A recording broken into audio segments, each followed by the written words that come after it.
As a reminder, public comments are only for non-agenda items only, and each individual has 5 minutes to speak. First up, we have Mr. Manuel Gomez.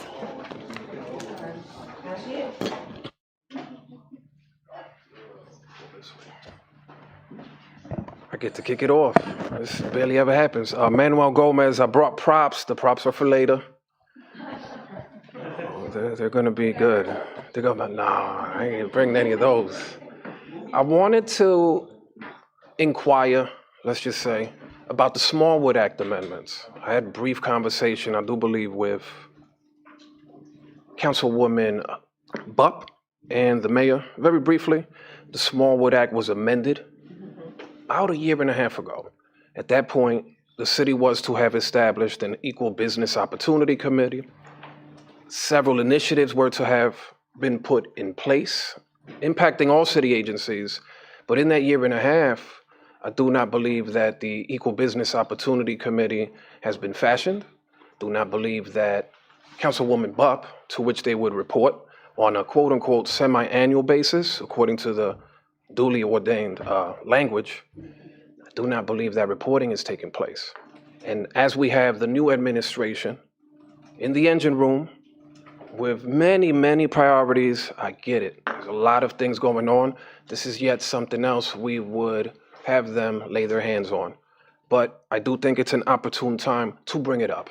As they're in there retooling things according to their appropriate focus, please look at the Smallwood Act and see what we can do to either implement it, move it forward, or any other action that should take place. And for anybody not familiar with the Smallwood Act, please do yourselves a favor.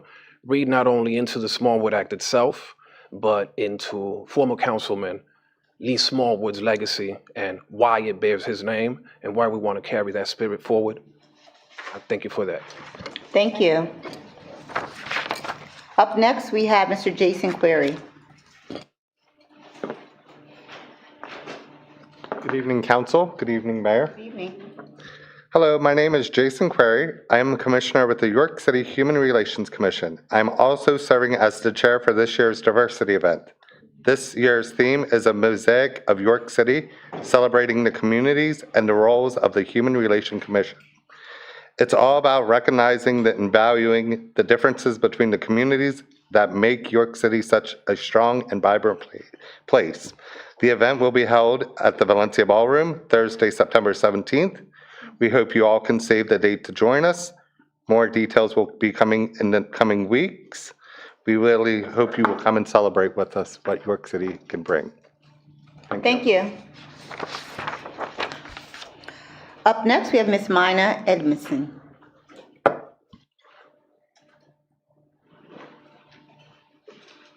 Good evening, council members, mayor, and York City staff and residents. My name is Mina Edmondson. I'm a proud resident of the city of York, and I have the joy of serving as the director of Martin Library. On Sunday, May 31st, Martin Library hosted our 5th annual block party and Summer Quest kickoff. Thanks to the support of many city departments, we were able to welcome more than 675 neighbors and friends for a wonderful day of community connection. York City Police, including Victory, and the York City Fire Department joined us with fire trucks that delighted children, and I must say a fair number of adults. We were also grateful to have a member of City Council, who is also a dedicated library volunteer, help lead games and activities for our youngest attendees. Summer Quest runs from June 1st through August 16th. Offering free programs for children of all ages and plenty of opportunities for adults to join in the fun as well. This year's theme, Unearth a Story, invites everyone to discover something new. Some returning favorites include the Get Outdoors, Go York program, hiking at the city parks for family members of all ages to attend, and plenty of opportunities for adults to join in the fun. This year's theme, I just got lost. Teens can explore poetry, robotics, and even teen book dating opportunities. I've never done a speed dating opportunity with a book before, but we'll see what the teens can do with that. While younger children can look forward to the reptile evasion, bring their favorite stuffies in for an animal sleepover, and visit from Fred the One-Man Band. Dance camp will also return for 6 weeks of movement and creativity. In addition, Martin Library is proud to serve breakfast and lunch Monday through Thursday all summer long for youth up to the age of 18. Today marks just the second day of Summercrest, and already more than 600 children and adults have enrolled in our reading, literacy, and activity programs at Martin Library, a wonderful testament to this community's love of learning. We invite everyone to visit the library at the corner of Market and Queen Streets, Monday through Thursday from 10 a.m. to 6 p.m., or Friday and Saturday from 10 a.m. to 1 p.m. Whether it's your first visit or your first visit in many years, I promise you the magic of Martin Library is still there and growing stronger every day. Thank you. Thank you. Up next, we have Mr. Todd Clay.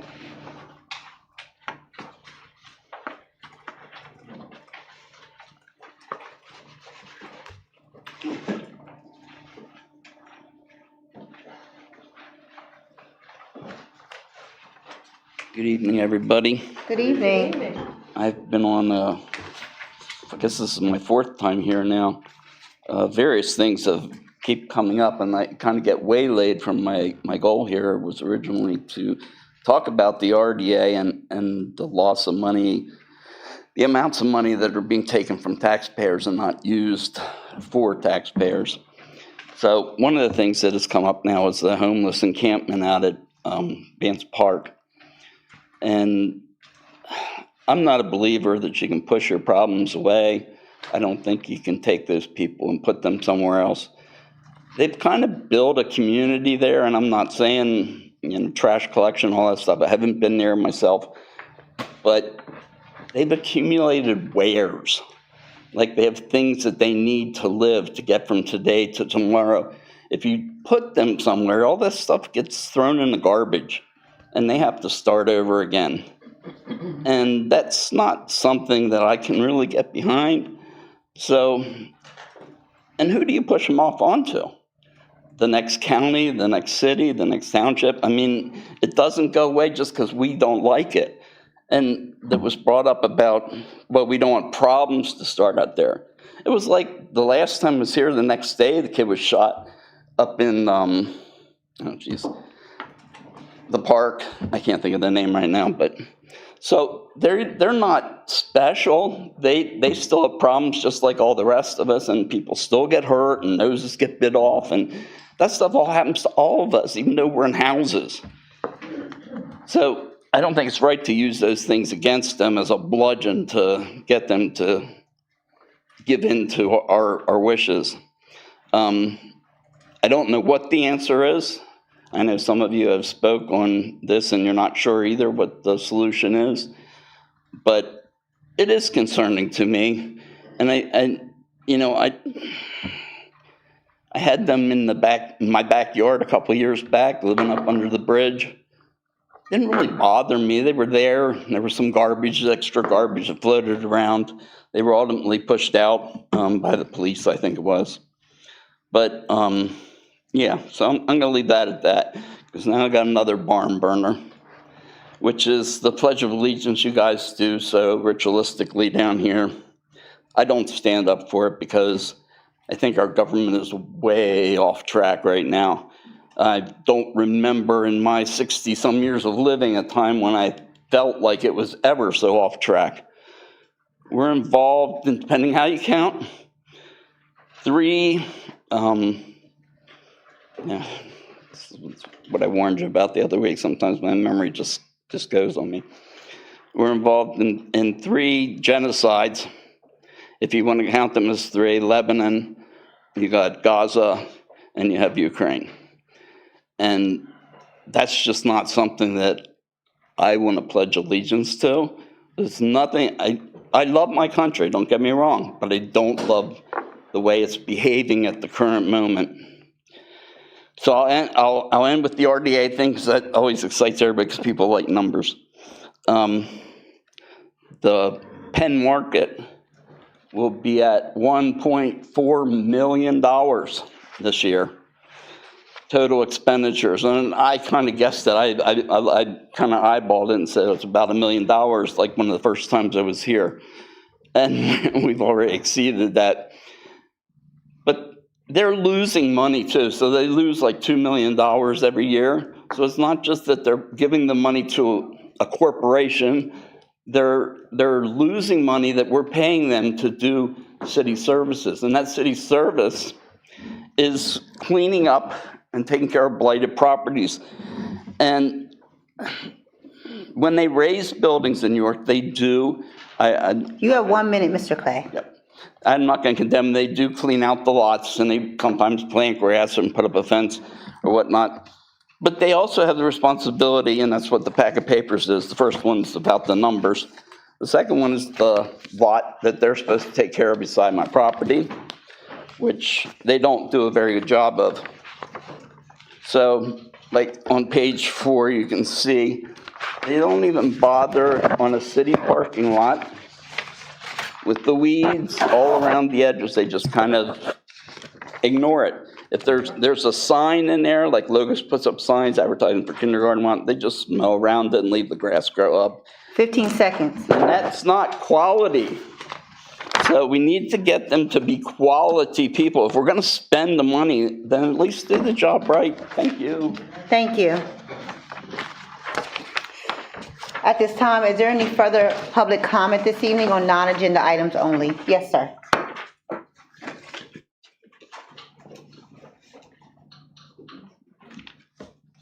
Lester Abbott, 900 block of East Market Street, New York. Good evening, council people. Good evening, Mayor. Good evening, audience and all. I wanted to start off by making a few observations. As you guys know, I get around now in York County a lot more than I used to. And it's amazing to me, whenever I go out and I talk to people, how many of them actually watch these proceedings on some kind of streaming media or something. It's really impressive. I mean, from Mount Wolf to Manchester to Spring Grove, Shrewsbury, just to name a few that I know. And so we need to use this time to highlight some of the good things that are happening in the city. And you know, this is where we need to do that here. We need to toot our horns when we can. So first off, I'd like to say, I don't know how many of you have been out in East Market Street, near Columbia and East Market Street, just down there close to Broad. They did a beautiful job repainting that building out there. So if you get a chance to drive by on both sides, Columbia and Market Street. They did a phenomenal job out there repainting that place. I understand that there's a new person that owns the buildings on 844 to 852 East Market Street. Used to be the former Bell Social Services. You might know it as the brown buildings out there on the south side of East Market Street. Someone bought those, and from what I understand, they're going to come in. They have a plan to redevelop that area, and it's going to look, if they do, they own the 300 block of East King Street there, and if they do half as good as what they did on King Street, the 800 block is coming back up, and it's going to be a nice looking place. So I'm hoping that guy follows through and we can get a nice block there. I want to also say thank you, Mayor. Thank you, Council.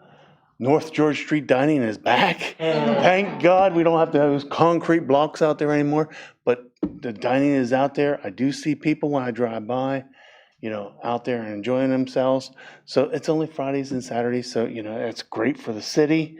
Let's not forget that the street rods are in York this weekend. They're coming in this weekend. But I wanted to say there too, there used to be a parade, a little streetcar parade. It wasn't very big, but it was a nice little parade. And I was hoping maybe next year, I know there's priorities and stuff, but I was hoping next year, along with Mother's Day, because a lot of people miss the Mother's Day, you know, event that we used to have, the old street fair. You know, maybe we get that going on there. So those are some of the good things that are going on in New York City. There's many, many more, but those are just some of the good things. One final thing is that we had the primaries here the other week. Turnout was very low and all that. So what I want to do is have everyone, remember, the general elections is coming up in November. Make it a point to tell your friends, family, get out there and vote. We need to support the congressional candidates that'll make the changes to immigration, that'll make the changes, that'll hold the administration accountable. We need to get out there and vote. We need to take people to the polls. We need to tell our people, we need to tell our family and friends. It's important this time. We always say that, but this time it could be important. With that, hey, have a great meeting. Thank you. Thank you. Is there any further public comment regarding non-agenda items this evening? Okay, it's 6:15 p.m. and we'll call our legislative meeting to order. Madam Clerk, can you please call the roll?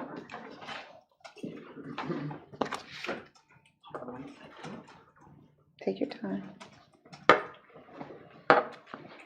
Bub, Here. sorry, Supler, Here. Johnny Skew, Here. Buckingham. Here. Washington. Here. And now, those that can stand, please stand for the Pledge of Allegiance and then a moment of silence afterwards. I I pledge allegiance to the flag of the United States of America and to the republic for which it stands, one nation, under God, indivisible, with liberty and justice for all. You may be seated.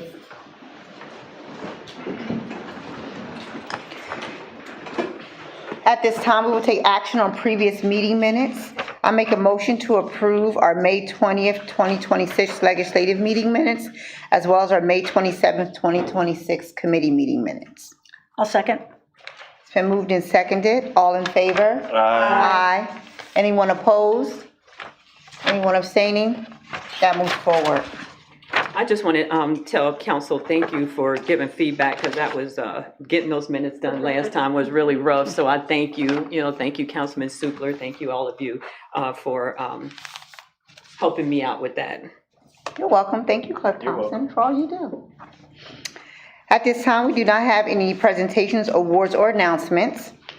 Our next legislative meeting of council will be held on Tuesday, July 21st at 6 p.m. here in council chambers. As a reminder, all agenda items are due by 12 noon on July 15th. Our next council committee meeting, there are no committee meetings during the months of June and August, as council observes it as our summer recess. We do not have any reports for our youth council committee at this time. And so we'll move right along to our subdivision land development in Harb. Up first, we have resolution number 48. So introduced. Resolution number 48, introduced, and I just want to let the audience know that originally when this legislation was sent out, I had an incorrect address on the resolution. Thank you, Councilman Supler, for catching that for me. And so what I'm going to read now is correct. The information was corrected online so what's online is correct and what's in your new agenda packets is correct. Okay. All right, this is resolution number 46, introduced by Teresa John Askew. Be it resolved that council hereby approves certificates of appropriateness for work to be done at 370 East Market Street, 152 through 156 North George Street, 301 East Philadelphia Street, and 225 East Market Street. Move for a vote. Second. It has been moved and seconded. Is there any council comment regarding this matter? Any public comment regarding this matter? Madam Clerk, can you please call the roll? Supler, Yes. Bub, Yes. John Askew, Yes. Buckingham. Yes. Washington. Yes, and that moves forward. Up next, we have resolution number 47. So introduced. Resolution number 47. Again, this was one that I had wrong. That happens rarely. I just want you to know that. But Councilman Supler, who has a sharper eye than I do, caught these errors. So I thank you again for that. So this is a resolution number 47 introduced by Teresa John Askew. Be it resolved that council hereby denies or certificate of appropriateness as recommended by HARB for work to be done at 253 West Philadelphia Street. Move for a vote. Second. It has been moved and seconded. Is there council comment regarding this matter this evening? Well, I think we have the owner of the property who's here tonight who'd like to speak to the determination. Certainly can. Please do. If you can just identify yourself. Yes, I'm Raymond Hecker. Say the last name again, Raymond. Hecker, Say it again. Hecker, Heckard. yes, Heckerd. ER. Okay, gotcha. Yeah, so I'm hoping that you'll overturn the Historic Board's decision. The financial impact of following the HARB's guidelines to use a composite window is a little bit beyond what I'd like to spend on the project, and I think the money could be used in other areas of the home. I think the windows that I've chosen that are made out of vinyl, which the HARB disagrees with, that they say is not appropriate. I think they're of fine quality and will last a decent amount of time. Okay, may I add, Mr. Kunkel on the HARB board did call me to discuss your case before it's coming up. One, you already had the vinyl windows on the first floor that were put in by a previous owner. They're, fit to the building, and I walk by there every day on my way home from the YMCA, and they do not distract at all from historic quality. What you'd like to do is put the same window up higher. Mr. Kunkel, would not object to our overturning that after looking more closely at the property. And I can kind of sympathize with this owner. As an owner of historic property, I have 3 different windows by 3 different manufacturers on my facade. I got the originals on the first floor. I bought wood ones for the second, which aren't holding up very well. And I had to put Andersons up on my 3rd floor. A previous owner has vinyl in the back, so there are 2 different types of windows along the side and back of my house. And honestly, I think there's an aesthetic to, if it's well done, maintaining a uniform. And I think that's, what Mr. Kunkel thinks will happen with this application. But I can kind of sympathize with this one. The plans are you're not going to change the size of the dimensions of the window at all. They're going to be custom. Right, that's correct. Okay. Mr. Hecker, would you mind just giving a ballpark estimate, or even if you have the actual, of the difference in pricing from the vinyl to the composite? Yeah, the vinyl windows are $4,300, and the cheapest bid to put in a composite window is $6,000. So 40 to 50% more. Thank you. Okay. Is there any more council comment regarding this or questions? I will say that we have, in my tenure on council, we have in the past denied for windows for consistency as well and expense when it was appropriate, when it looked nice. Is there any further council comment or questions? Yes, I had a question. Is this your primary residence? No, it's not. Okay, thank you. Are there any comments or questions from the public at this time? Yes, sir.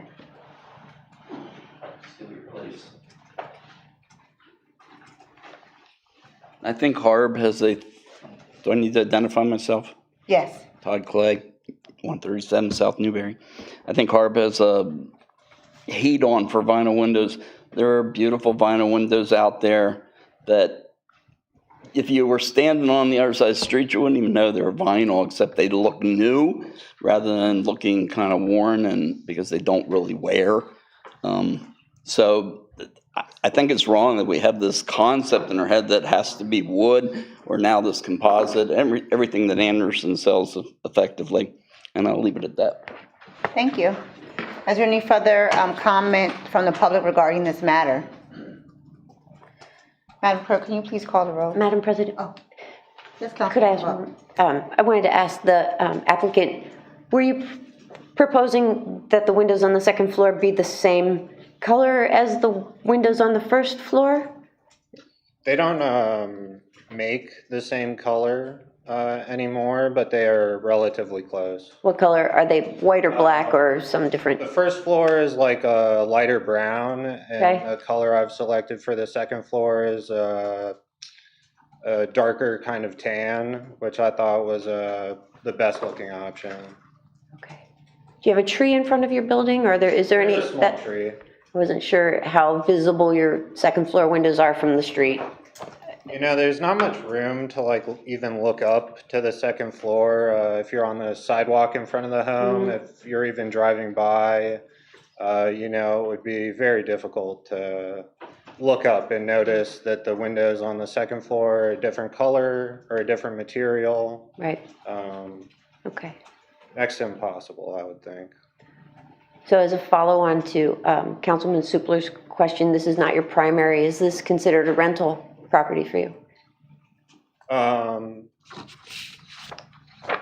Or might be? Maybe at one point it may become one, but it's just not in the condition right now to rent it out. So. Okay.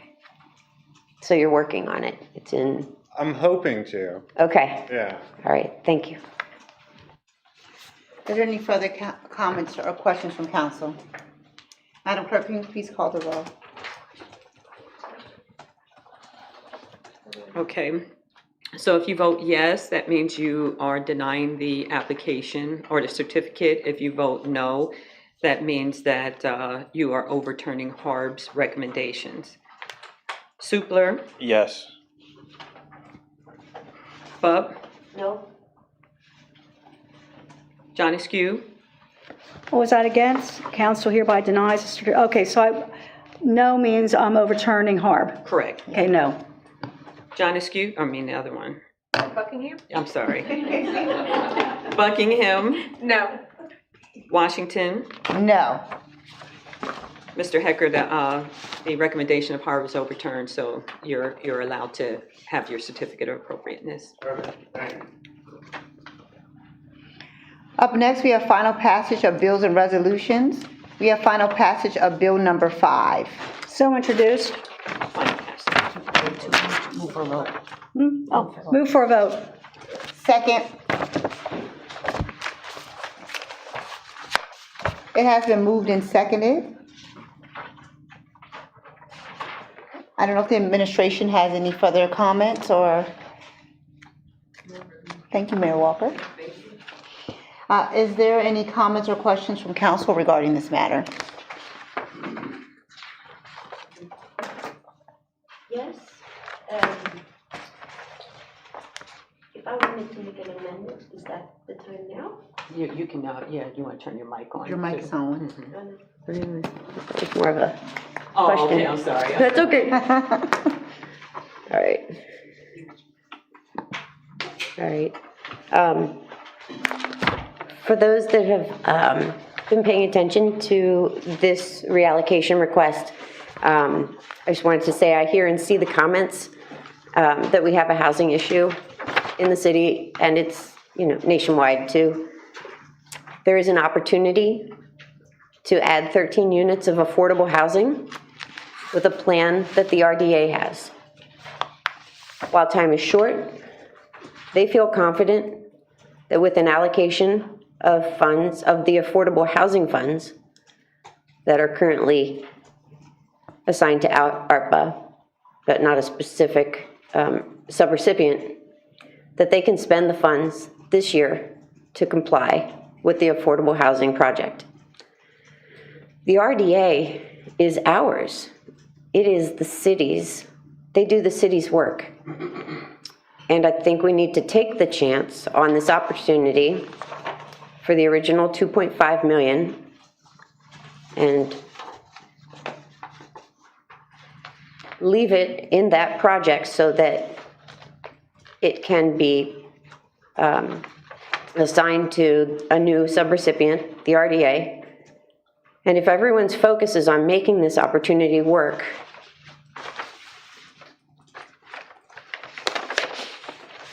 I said, why wouldn't it, right? I don't know. I don't know what kind of roadblocks we would come and show up. But I want to, or I plan to propose an amendment to the reallocation plan to leave the 2.5 million in the affordable housing project and reduce a commensurate amount from other line items, specifically police. And I can be more detailed later. Councilwoman Buck, could Yep. you go back and say that you wanted to, what was your motion? What were you saying? What was your amendment? The amount, did you say something like 2.5 or something? 2.5 million. Yeah. So I propose an amendment to the reallocation plan to leave $2.5 million in the affordable housing project 490, to be specific, and reduce a commensurate amount from other line items, which could be, or I would propose that they would be Sylvia Newcomb to reduce funds proposed to be added to that project, because they already have 1.3 million.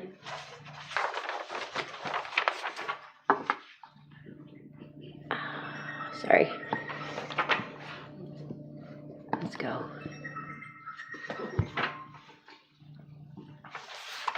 Leave that, yeah, so removing the police 999,000 and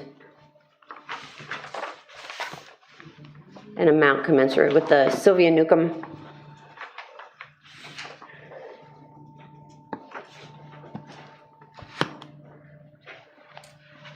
I think we need to know exactly what the other line item amounts would be. Okay, We can't leave it to be. okay. So, May I comment? yes, I agree, Elsbeth, that the money should go towards any affordable housing opportunity. I don't think we can make an amendment on the fly without all the stakeholders sitting at the table and looking at all the line items. So the options would be to table and invite the administration to go back and put that money and work with the RDA and the other primaries involved in this and redo a final, amendment to this bill before bringing it back, or we could vote on it and it takes the chance of not making it, and then they need to go back to do it. So I think those are the two viable options, but I don't think we're in a position really to change this, chart of line items here at this time. I think that's something we need to do in a reflective way that takes into account every consideration, all the variables. But I agree in principle, if there's an opportunity that, to put this in that affordable housing program, I would rather see that happen. But I think either tabling it or failing to pass it and inviting the administration to go again are the two options. I think we can also do a partial acceptance of some of the items on this list. So I don't want us to think it's an all or nothing. I also have I don't know if I'm speaking out of turn, but at a meeting this morning, the director of the RDA actually said they can do affordable housing without the ARPA money, that they have been talking with the administration. That was a comment that was made in a meeting this morning. Now, I would just like to comment to remind everyone, today is June 2nd, 2026. We have until December 31st, 2026 to spend this money. And any housing project, I have extensive experience in housing development. To do a new housing project and get that money spent down by December 31st, in my professional opinion, would be completely impossible and ludicrous at this point. Thank you.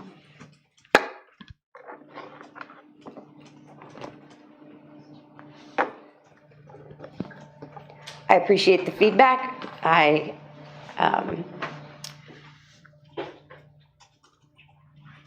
think we could still do a partial amendment because we want to work with the administration. We agree with some of these line items.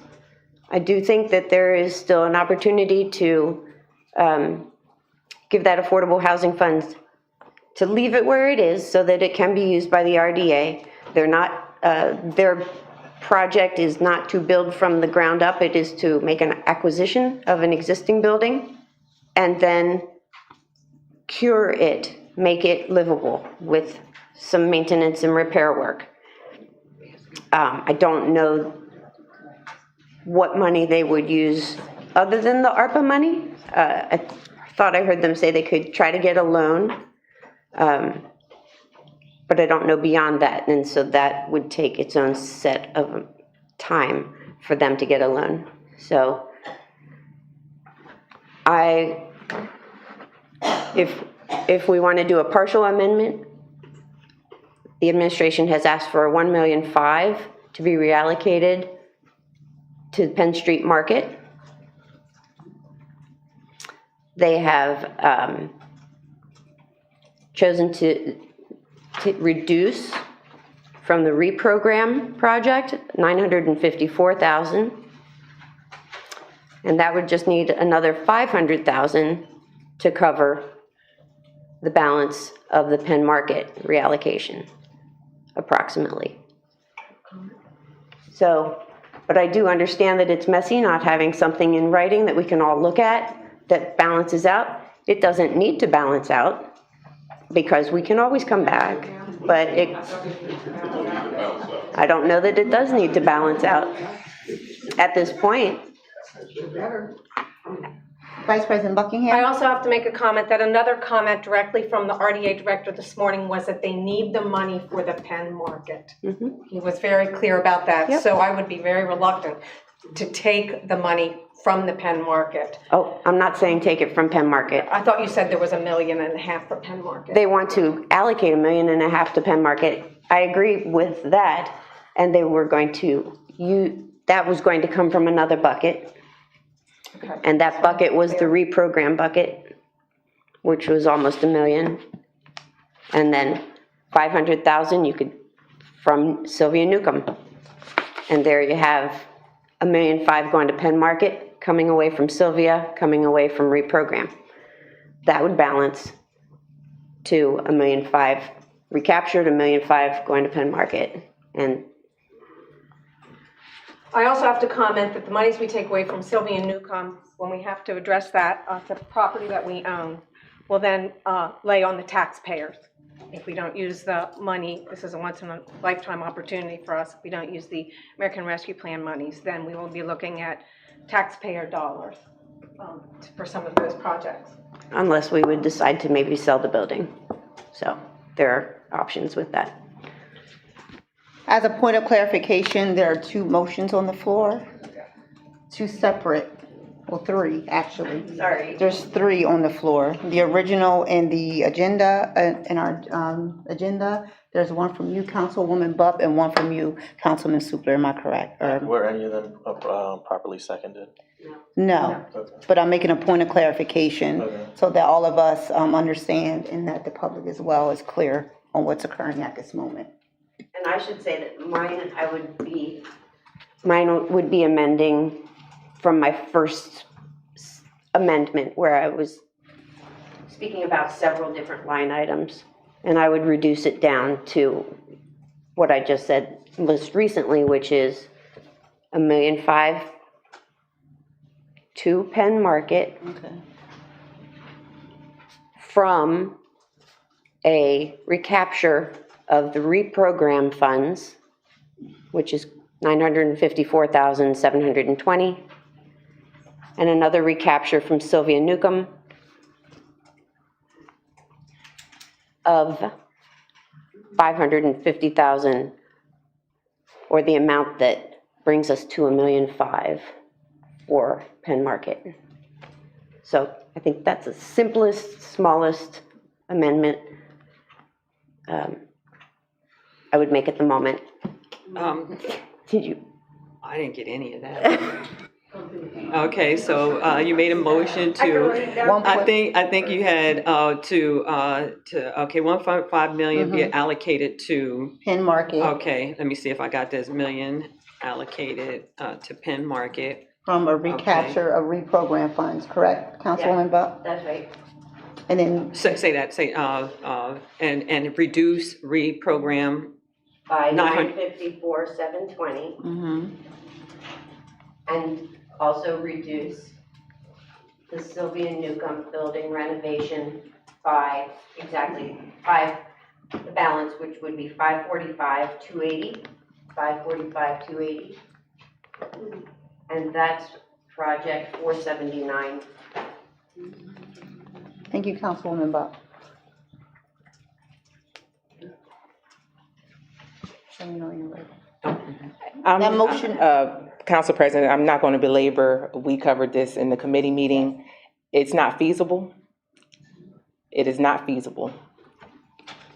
So whatever decisions you make, it's going to be on council. If we have to return this money, it's going to be on council. We've already told you, we met with you multiple times. Councilwoman Buck, at your request, we met with you multiple times. It is not feasible. Thank you, Mayor Walker. At this time, there's a motion on the floor. Is there a second?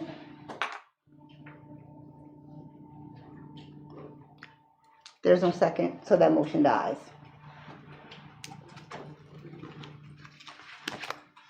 So at this time, we have our original motion made by Councilwoman Janescu. Is there a second for that? Second. Is there any further council comment? Can we go ahead and repeat what was her motion was? I introduced the bill as a She bill. introduced the bill. Yeah, I thought It's not amended. I thought it was the second one. No. Is there no further council comment? Any comment from the public regarding this matter? Who made the second? I'm sorry. Bucky. Oh, He Washington. doesn't. Okay. Yes, sir. That's right, you have exhibits this evening. Manuel Gomez, City of York. This here prop today is the now infamous internal memo from Can you just speak up a Accenture. little bit for me, Manny? Oh, pardon me, Diana. That's okay. This prop is the now infamous internal memo from Accenture. I didn't circulate it. There was no context to circulate it. It was not that it was kept under wraps. But after Accenture's testimony via virtual or teleconference appearance, I'm not sure if it was Lisa Rainey or Jennifer Maldonado. No, the initials were there. I'm not sure who was speaking. Some of the testimony contradicted the advisory that was put forth in this memo. I'm not going to read the full memo. Spitefully, I thought to do so, but I'm not going to bore you because the substantive portions of the memo have already circulated. There's three aspects of this memo that I think that we should consider. Chiefly, the compliance risks and the official guidance thereof from Accenture directly to the Department of Economic Development in the city in November, a mere 6 months ago. This wasn't ancient history. Certainly the regulatory landscape hasn't changed. The compliance risk profile has not changed. The way that I see it, and to my reading, this memo should be considered significant. It wasn't cherry-picked. It wasn't just an abstraction, what I posted. The only other stuff that I could have circulated from within the contents of the memo are a chronological listing of the collapse of the original program intent of Project 490. Something we all are very well aware of, at least anybody that's been around the process. It's not material to what we have going on today, other than that history. When it comes to the compliance risk, and I do believe it is a very valid one, Accenture should answer to this contradiction, only they can reconcile it. In their testimony, they said that in their estimation, they used some very generic and sterile language in doing so, because they're at best fair weather friends. We bear all risks and liabilities that's in their contract. Come 2027, we will be here to bear any potential fallout. They'll be long gone. The worst that they can experience is perhaps an angry email from somebody within the city that's not even worth your time. We carry the liabilities and the risk, and consequently, of course, the people. And when you say it's on council, I'll quote the mayor, with all due respect, it's always been on council. Allocations and budgetary matters always fall on council, always. This reallocation request itself, it's not imperative, it is a request because it falls under your powers and duties, not the administration's. The administration's inherited the problem, and together you must maneuver to find a solution. To the memo, the number one concern that I have, I'm reading directly from the memo. I don't have to read the full contents. It finishes by first, let me say that it lists the chronological fallout of Project 490, but in the conclusion and advisory it says, to mitigate potential risks and ensure compliance with federal requirements, the city should develop a contingency plan. This plan may include issuing a new RFP or reallocating funds to alternative, eligible, affordable housing initiatives that are capable of meeting federal timelines and compliance standards. Any revised or replacement projects should continue to align with SLFRF Category 2.15, housing support, affordable housing, thereby maintaining the original intent to benefit low to moderate income residents and veterans. I'll pause briefly. This is directly in relation to Project 490, this advisory memo. Project 490 to the sum of $2.5 million. Anytime that, if members of the public have that reallocation spreadsheet block, anywhere you see 490 in the deallocation column, that's what this is referencing. Those are housing funds, the majority of which are now slated to shift towards policing, some commercial roofing and so on. Certainly not anything that fits within the boundaries of expenditure category 2.15, housing support, affordable housing. In conclusion, so titled in the memo, timely action is critical to ensure the city utilizes ARPA SLFRF funds in a fully compliant manner and avoids potential risks, such as the forfeiture of unspent funds. By proactively reassessing Project 490 and developing a viable contingency plan, the city can continue to advance its affordable housing objectives while meeting federal expenditure deadlines. Should further clarification or discussion be required, please do not hesitate to reach out. It is signed, sincerely, Jennifer Maldonado, Project Manager, Accenture. There's a stark contradiction there because Accenture advised via teleconference appearance that they do not make these types of advisories. In other words, they don't tell you how to allocate or how you shouldn't allocate or what program should actually take precedence and why. So many words, that's what they said. Well, this memo contradicts that. They also said, to the second point with regards to this memo, that the reallocations are fully compliant.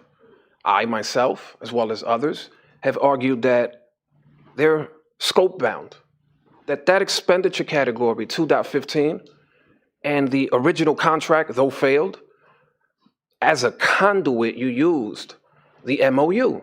We're aware, the interagency agreement. Yes, but that's what obligated the funds. It remains obligated under that scope. As of 6 months ago, Accenture issued a memo agreeing. I've had this in my possession for quite some time. The third aspect of this is when folks say, well, we're up against the gun. We've been up against the gun. The shot clock started before we cashed the first check. If there's some sort of belief or innuendo that this timeline crept up on us as a city or on the city government, let's just go ahead and disabuse ourselves of that notion. It's not true. It's not the case. It's not the case. We knew we had to execute within a specific, well-defined timeline. We cannot use the excuse now that it's far too rigorous or difficult of a task to expend the funds in a way that we can all agree is a fully compliant manner to expend the funds. And in case anybody forgot, and I'll bring it back to the third point, Accenture reminded you as much November 3rd, 2025. These contradictions and failures to execute, although they are inherited, whole cloth, you can't put that on the people. You can't say myself that I'm cherry picking or presenting only an extraction to create a narrative. Here's why. I was here long before this. I've been here through this. I will be here after this. Your fair weather friends, the consultants, if any party to this you should view adversarially in any fashion, shouldn't be me. Not being paid a penny. You could cast away my thoughts and ideas and assessments. It costs you nothing. Now, Accenture, they bear no risk. I'm not here to tell you they misled you. Michael Dowry, when he said that this is also out of context and I'm misleading the people, I bear no ill will because he doesn't understand the risk the way that I understand the risk, the way that I hope that you would all understand the risk, because he's not holding it. We are. It's not about misleading. It's about them fulfilling their professional career objectives, which are very different from those objectives we seek. I raise this only to say we all want better government, better processes. The best that I would like to see through all of this contention is just that. Better processes and better outcomes. Because remember, the liability is all ours. Accenture won't be here. They won't be here. They need to reconcile this contradiction. This memorandum is not bootleg. This memorandum is part of the official record. It is part of the historical timeline. And not when, or pardon me, not if, but when the federal oversight swoops in, as we know it will, due to the political circumstances and realities that we face, as well as the fact that we're considered high risk, as it is. We're so behind on our audits. We are not likely to receive grace. We have nothing in the Federal Clearinghouse to say that our internal controls and systems are in place the way we would all like them to be. Again, puts us in a circumstance of great risk. Thank you. Is there any further public comment regarding this matter? Yes, ma'am.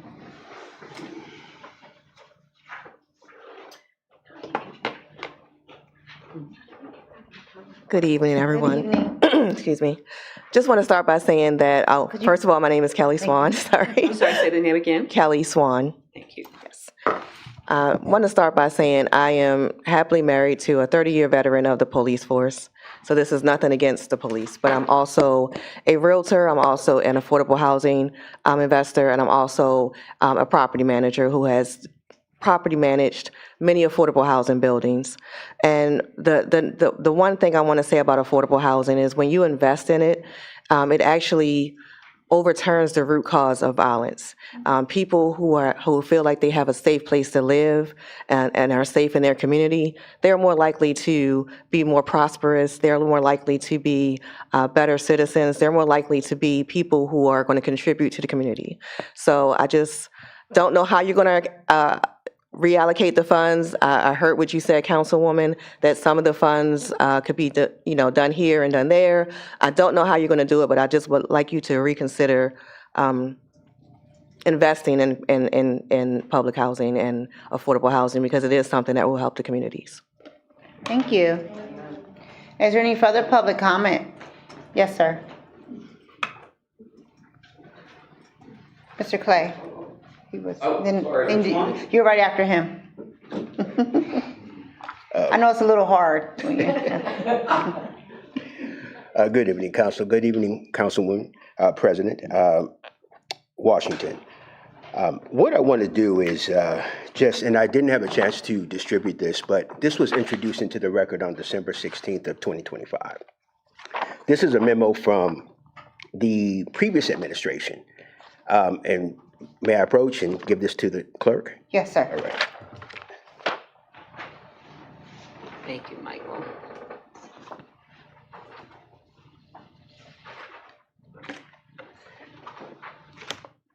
And in that particular memo, just for public record, and I don't have my glasses here, it says, by this notice, the city of York is hereby canceling the request for proposals issued on February 21st, 2024, titled York City, I got to do the whole thing here, titled York City ARPA SLRFA Rental Housing Construction Rehabilitation Project, and rejecting all bids, including the bid to Four Squares Development and Construction.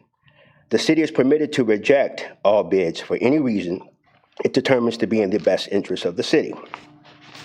The city thanks you, and it's specifically to Four Squares, for your efforts in attempting to bring affordable housing units to the city. Unfortunately, we have determined that the project is not viable and will not be moving forward. Now, I do want to thank Mr. Gomez for his continued advocacy for affordable housing. And there is not one person in this room that doesn't believe that affordable housing is a necessity and it's an urgency. But what we're dealing with right here are the repercussions of a previous administration's actions as it regards to ARPA. Specifically, Mr. Gomez, the timeline for Mr. Gomez stops on November 3rd of 2025. But the actual timeline stops for this project and for the affordable housing and the veterans housing that was submitted to the Treasury. That timeline actually stops on December 12th of 2025.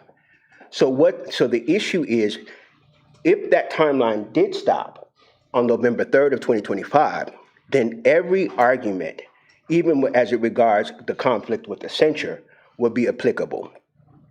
But the administration literally went back to February 21st of 2025, canceled the entire process, said the allocation is the interoffice memo, all of those issues from February of 2025 up until December 12th of 2025 is completely voided. Now, whether that was appropriate is a whole nother issue.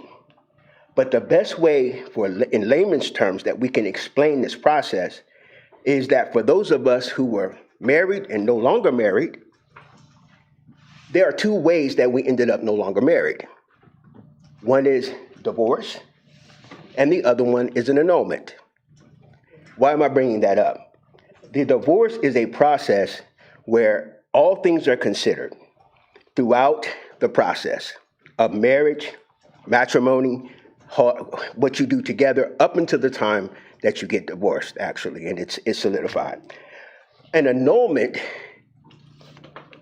basically says, and the state treats that marriage as if it never existed.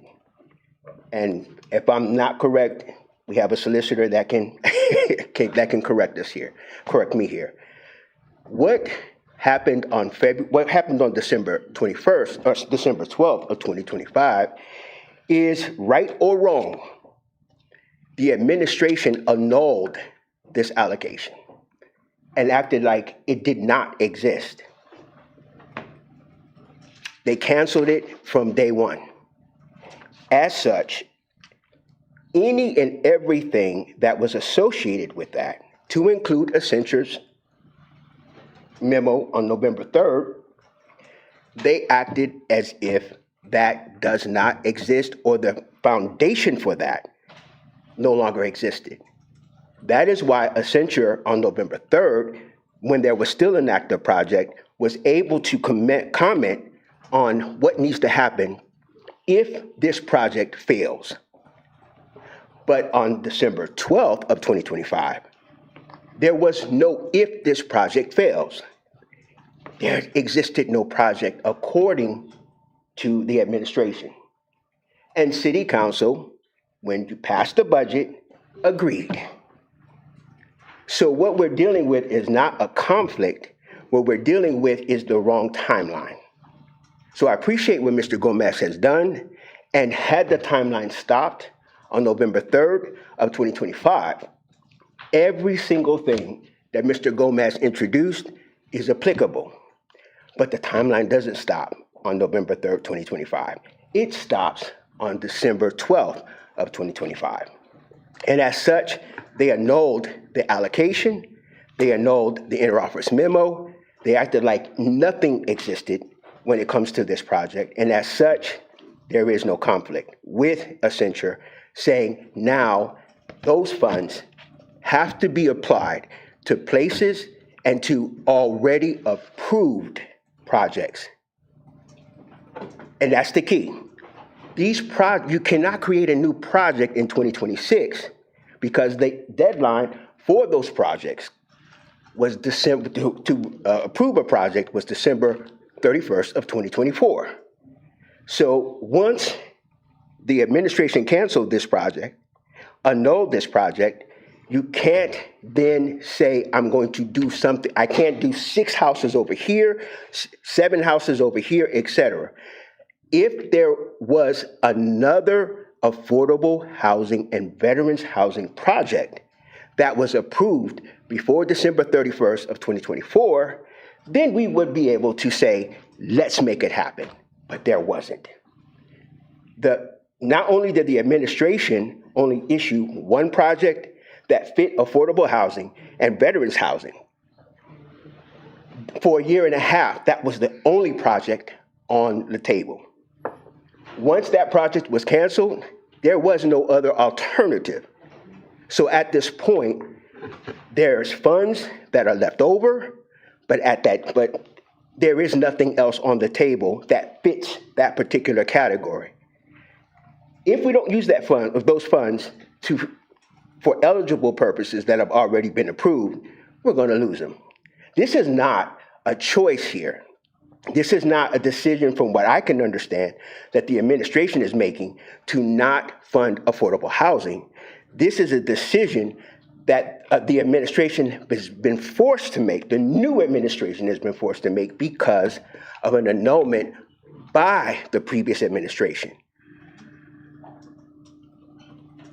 I appreciate, again, Mr. Gomez's diligence on this, but I do state again, the timeline is the issue. And I agree, if this was on November 3rd, 2025, and that was the end of the timeline, everything that Mr. Gomez applies, but it wasn't. December 12th was that timeline. Thank you. Thank you. Sir, you had a comment?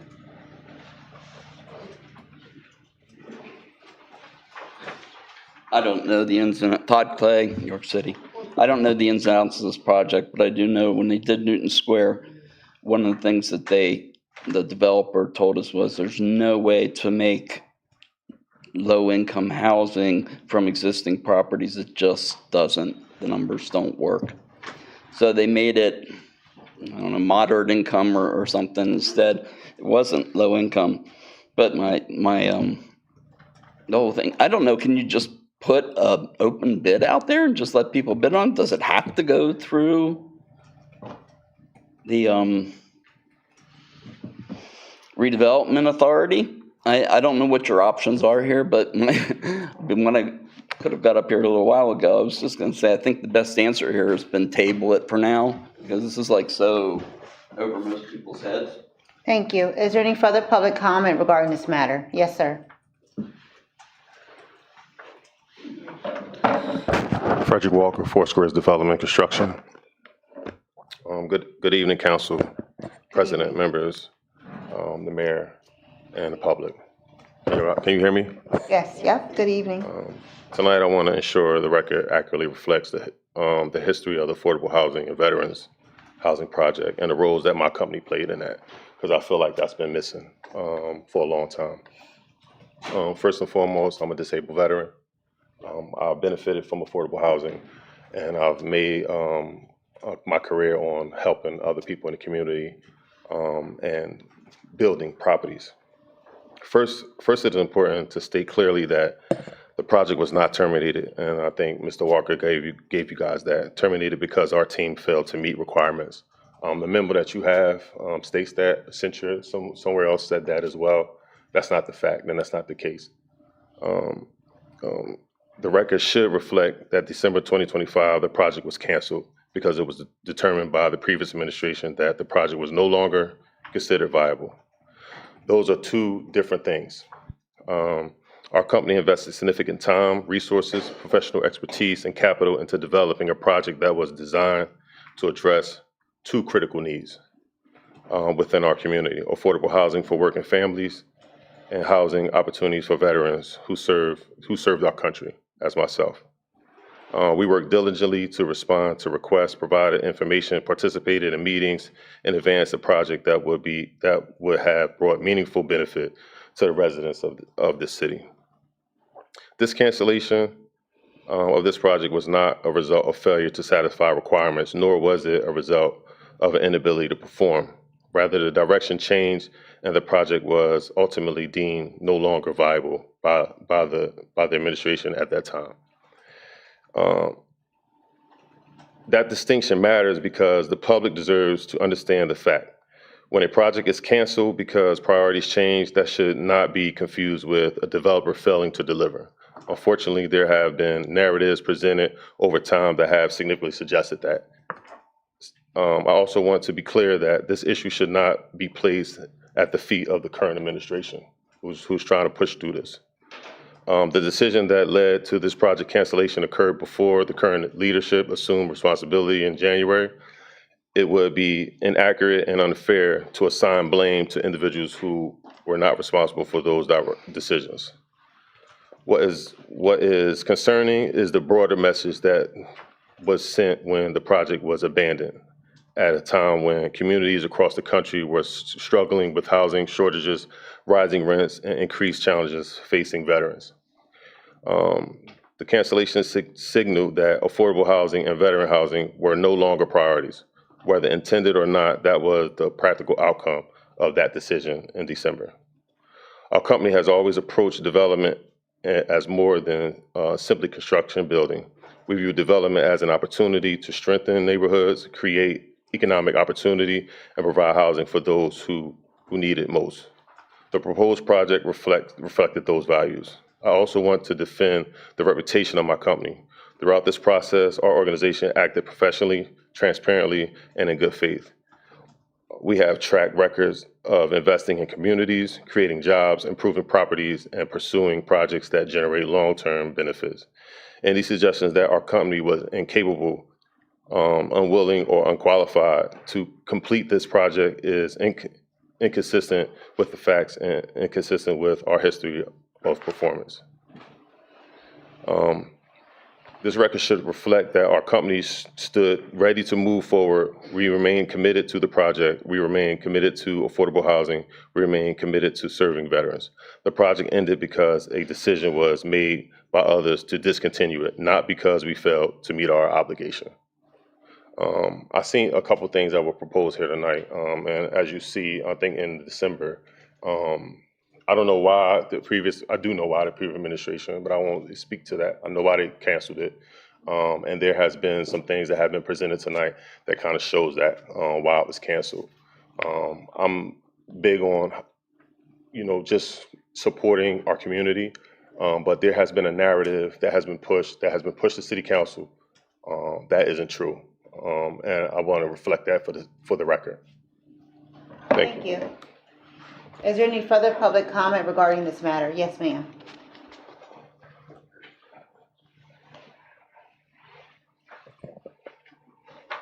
Good evening, everyone. My name is Wanda Miller. I'm on East Poplar Street in the city, and hello, everyone. I don't know exactly all the ins and outs of what's happening here.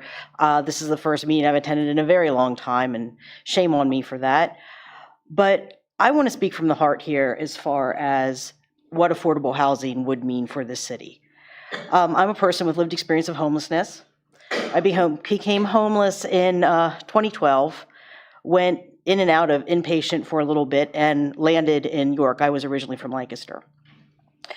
I went through different supported housing. Well, I am in permanent supported housing currently, but prior to that, I went through Bell Socialization, and I went through their housing program to get into the permanent supported housing. What I would like everyone to understand here is that we do have a shortage of affordable housing, as you've said, President, across the country, not just here, but just across the country. We have a shortage of permanent supported housing. And I think the missing piece here is that those two link up. And what I'd like to really emphasize is that this is an investment. If you can get affordable housing into York City, and as the other woman just said, her husband being a police officer, yes, having stable housing helps so much.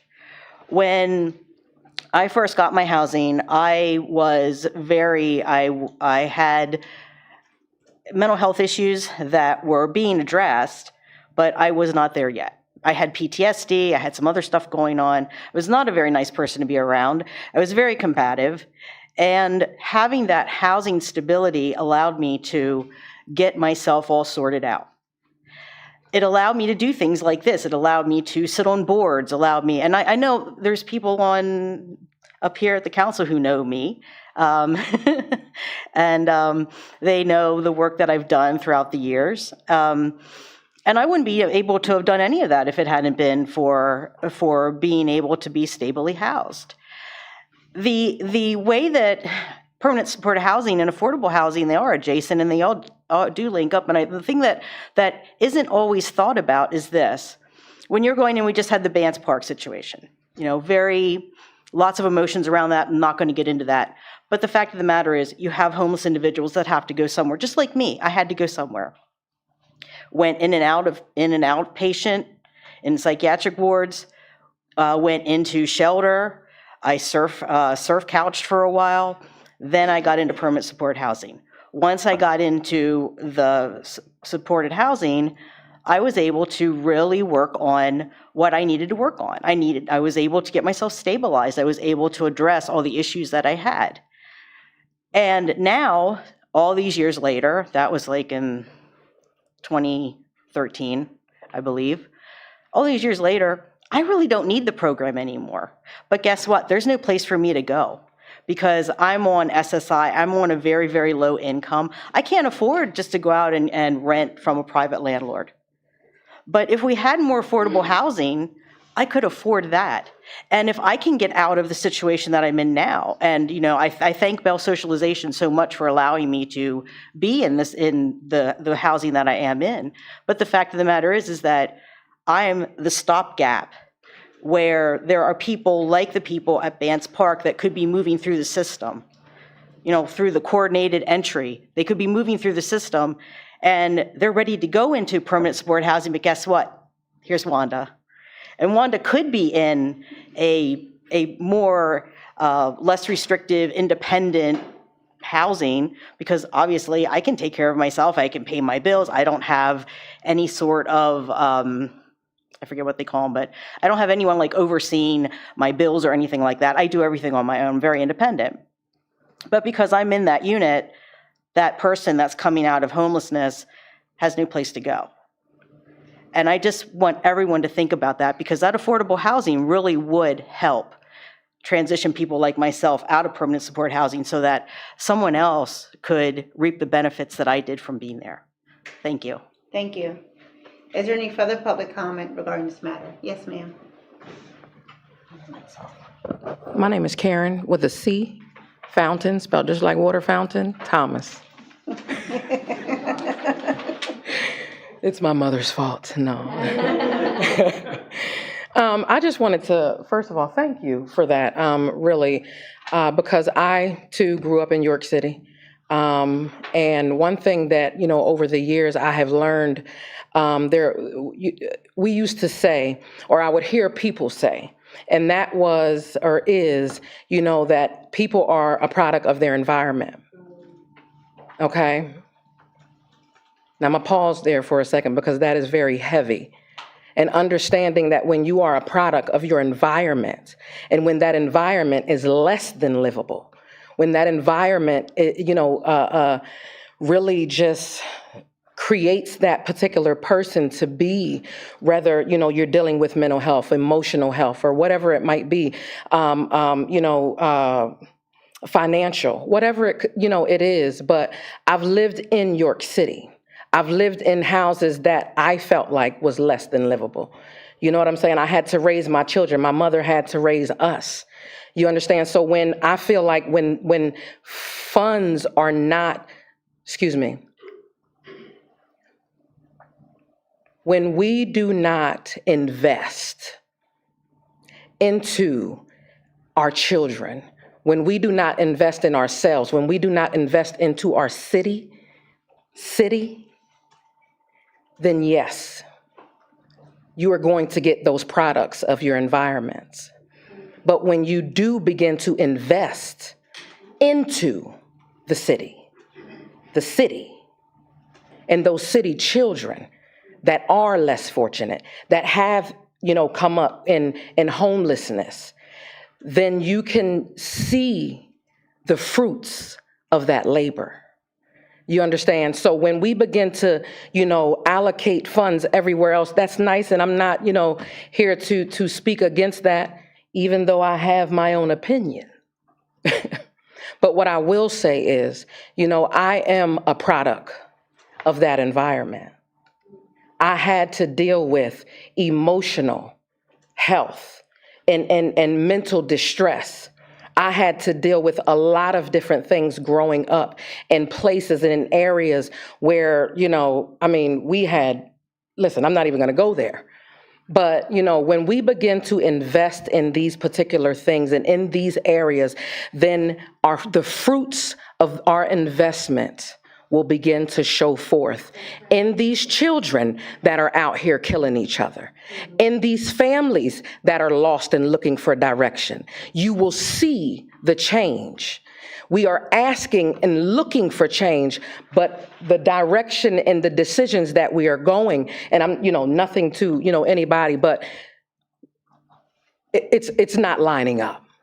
So when we begin to invest those funds into the city schools, into those children that are less fortunate. And I'm gonna take a minute real quick, because one thing that we keep saying is affordable housing.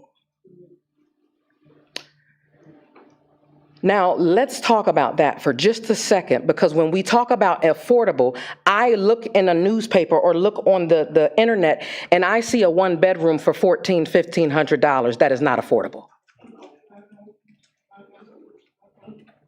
Most people, like, she mentioned, when you are on a fixed income, that's $1,000, $1,100 at best. Now, I worked a little bit, so I before, when I was diagnosed with cancer and I was going through my temporary disability, $1,400 was what I got a month. So when we speak about affordable housing, we throw that word around, and then we look at the prices to these new properties being built, and we're like, there is nothing affordable about that. So now we have to look at something in a different light, because what we are calling affordable is not. And so we go through these programs, and then we end up back at those programs because minimum wage still ain't went up.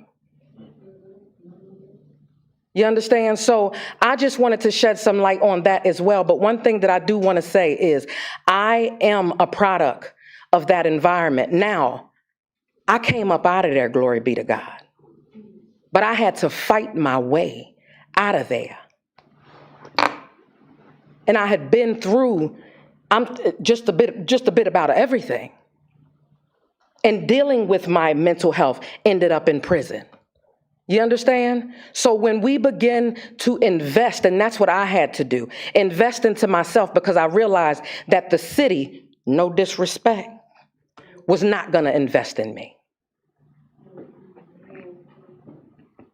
So when we speak about investing and allocating money, put it where our children, the ones that we say are our future, put it where they will benefit. Thank you. Is there any further public comment this evening? Yes, sir. And then you, ma'am. And I want to appreciate Michael Walker, King Street. I want to appreciate the last two speakers because I believe that they reflect exactly what the issues are. But I also think there's 2 points of clarification. If I remember correctly, during Mayor Walker's campaign, there was a commitment specifically to affordable housing. So what we're conflating a bit is the legalities around ARPA funding and allocation, and declaring that because of the constraints around the ARPA funding prohibit, or there's constraints around that don't make affordable housing using that pot of funds viable due to time constraints, that all of a sudden we're conflating that the administration does not have a plan or concern with affordable housing. That's not the issue. We're dealing with ARPA funds. We're not dealing with the fact that a campaign promise has not been kept. We're dealing with the issues and the legalities and the ability to allocate properly these ARPA funds before they expire. That's the issue. So we're conflating the two. And I think that's been done somewhat purposefully, but we need to clarify that for the public, that this is not, from what I can see, and even at the committee meeting that we had last Wednesday, I believe the statement was made. These funds can go and do certain things that we were going to use the taxpayer dollars to do. That these funds can only do that up until December 31st of this year. But at the end of, if we take care of what the tax dollars we're going to take care of, there is no time limit, quote unquote, to do other things. And we need to give the administration the opportunity to do the other things. Now, 3 years from now, if Mayor Walker doesn't do anything with affordable housing, then we have an issue. 3 years, 2 years. But right now, we're not dealing with that. We're dealing with ARPA funds and the proper allocations of what can and cannot happen. And I believe, as the committee meeting statement that was made at some point was, this frees up tax dollars to actually address some of the issues that can't be addressed because of the legal restraints around ARPA. That's number one. Number two, I want to clarify something, because we're dealing, the statement was made that the RDA is the cities. That's not factually correct. And again, Council President, I would ask the solicitor, if I'm speaking in error, to please correct me in real time. But the RDA is not the city. The RDA has its own board, it has its own finances, it has its own objectives and agendas. It has its own rules, charter. It is not the city. And in fact, the RDA, when it came to the initial RFP, was a competitor. It was a competitor for this project. To advocate for the competitor, and I'm not casting dispersions, because I think that was misinformation, and I think that was a narrative that was given to certain city council members. But they're not the city. This is not something the city controls. This is not something city council controls. RDA is not something the mayor controls. It is its own entity with its own agenda, its own purpose. And when it comes to the project that was initially discussed, that they said they wanted to use these affordable housing set-asides for, it wouldn't have been affordable. There is no way, according to the project that RDA stipulated, that project could be done where it would be affordable. We're talking about elevators at $300,000, a property purchase at $1.5 million that the RDA is stuck with because of an eminent domain procedure because they thought they were promised this money that was already set aside by the legislature here, City Council, on May 21st of 2024. That's an issue. That project would have never been affordable housing. And the fact that we are presenting that as affordable housing without the proper context is also an issue. RDA is not the city. RDA is a competitor. Thank you, sir. Ma'am? Hello. Hello. My name is Sheena Fountain, for the record. I just had a brief concerns that I wanted to share. I have been actively conducting and being a part of, I'm just going to read it, and being a part of community prayer walks with the goal of not only releasing the presence of God, but attempting to also be a part of the solution to help the violence and hopelessness in the city of York and surrounding areas. I'm sorry, in surrounding areas. I lost my place. Okay. My concern, ma'am and council, my concern regarding affordable housing is we all understand that poverty and hopelessness is a direct connection to violence. Okay? People in whom feel as if they have nothing to lose have more of a potential to lash out, to create violent environments and situations. With that being understood, my question to the council is the money that's being proposed for policing, is it being proposed because we understand and know that poverty and homelessness will more than likely increase if this money is not put where it's supposed to be put, okay? Which is into affordable housing. We will indeed need more policing money. We will indeed need more active police officers, because what happens is when people don't feel, when they feel like they have nothing to lose, when they feel they're in despair, when they feel like there's no hope, violence always follows, okay? My question is also, when we speak about caring for the youth, because my heart is for youth, although I care about God's people as a whole, when we talk about caring about youth, we can't dismiss that youth have families and mothers and fathers in which have to be able to afford to care for them and love them. My next question is, while we're having all of these youth programs and events at Penn Park and things of this nature, and we talk about openly caring about the youth, okay? The question is, do we really care? Is there really a care concerning the violence that is happening out here with these young people? Do we really care about the violence that is happening in this city? I'm actively trying to be a part of the solution, to exude and release hope, God, and you know, the presence of positivity, to show even on the level of churches and being a believer of God, okay, that people do care.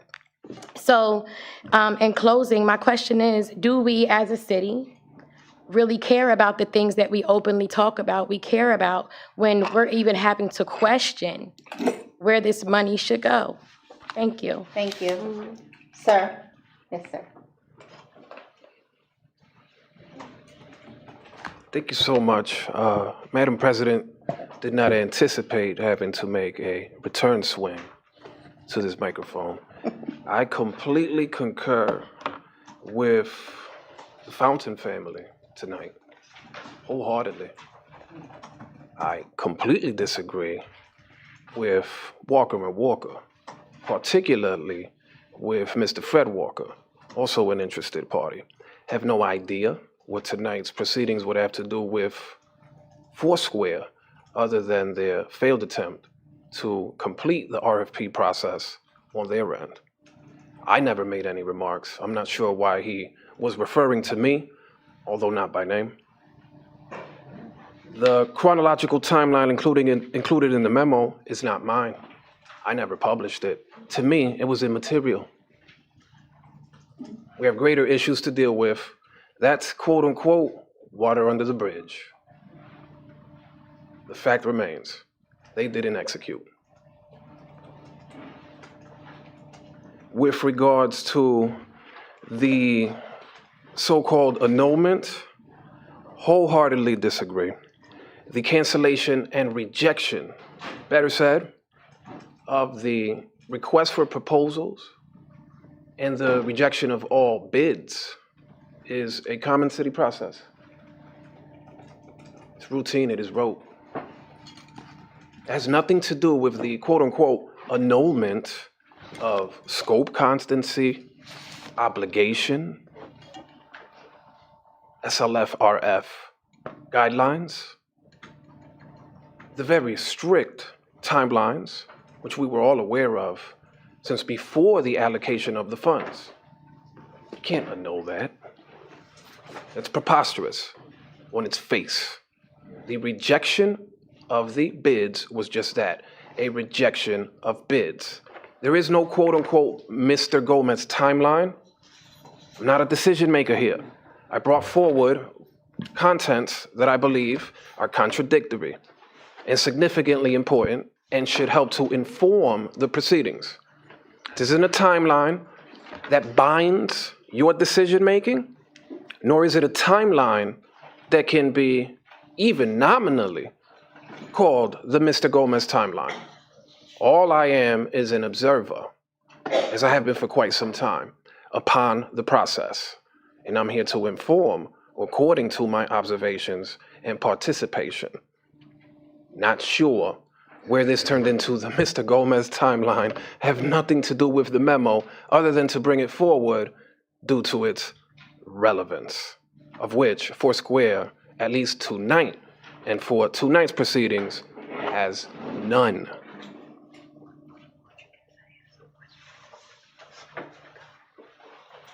Thank you. Mr. Walker will be your last public comment regarding this matter this evening. So for clarification, when Mr. Gomez's name was mentioned by me, it was not a personal attack. It was a reference to the timeline that was presented by Mr. Gomez. It wasn't personal, so I want to clarify that. As it regards the statement that this is something that happens all the time, I'm not sure how that applies to the specifics of this outside of it happens all the time. But there's a specific issue that included an interoffice memo that stipulated that this particular project had these particular conditions that the administration determined to annul the entire project. So therefore, those conditions no longer apply because there wasn't a project for them to apply to. That was the issue that I brought up. It had nothing to do with Mr. Gomez and anything personal there. But we have to differentiate between the emotions of this and the facts. And the facts are that this project was annulled. So what the issues around a censure and everything else, according to the past administration, not this current administration, they don't apply. So November 3rd correctly, if that was the end of that timeline, everything that Mr. Gomez said would be appropriate, but it wasn't. December 12th was. And that was the only issue. It's a factual issue, not a personal, not an emotional. No one was attacking Mr. Gomez. So I want to make that clarification. And number two, I believe that Mr. Walker had the right to clarify his position because it's necessary. Because now I will say, Mr. Gomez just declared he failed. Foursquare's failed. And that's not factual. And how it's not factual, because the memo that you all have up there from December 12th of 2025 does not say Foursquare's failed. It does. It does not. And as such, it says that the administration determined that the entire project and its process was not viable from February 21st of 2024.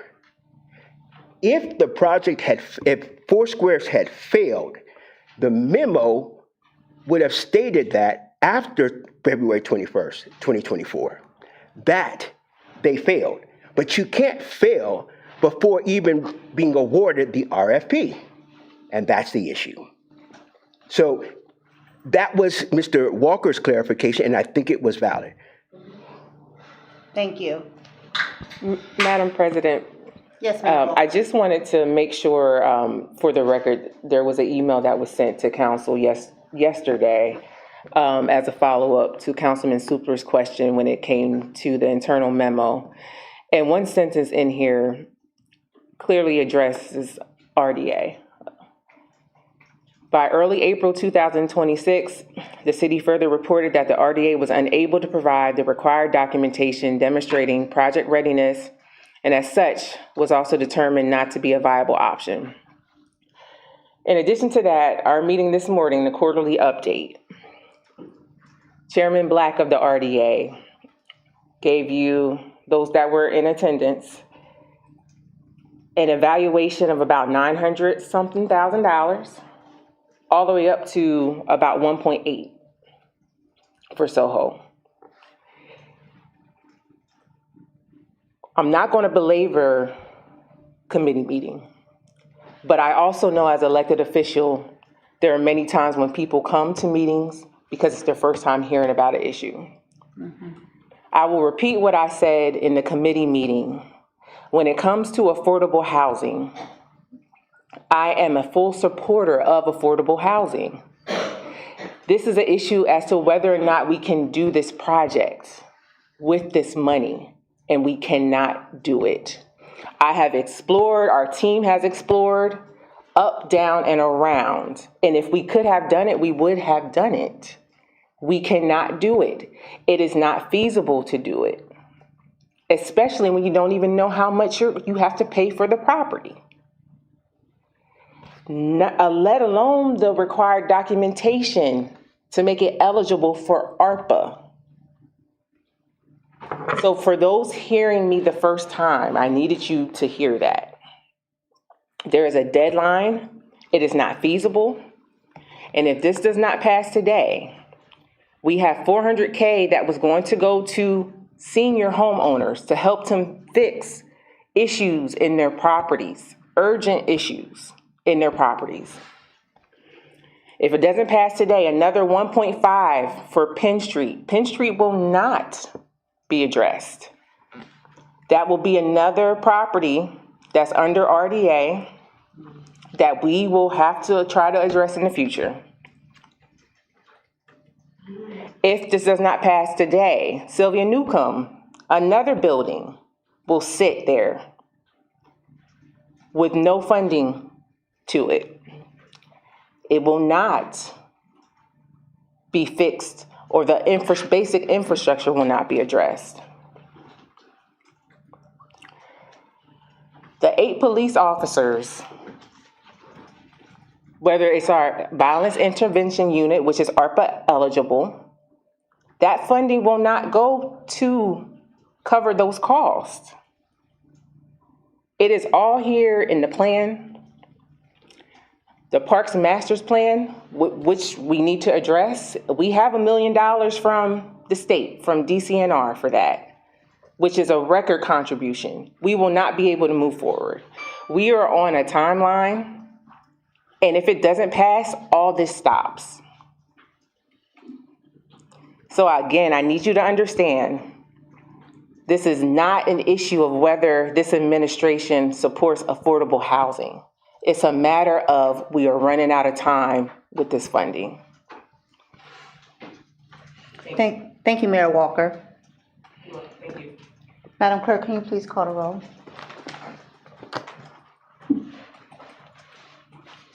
Bub? Oh, I'm sorry, Super. And just to clarify, this is to move Approve the forward original bill. With the resolution Yes. as written. the original, Yes. and we are not able to. Amend it, no. That happens after a vote, depending how it turns out. All right. And that's correct, solicitor. All right.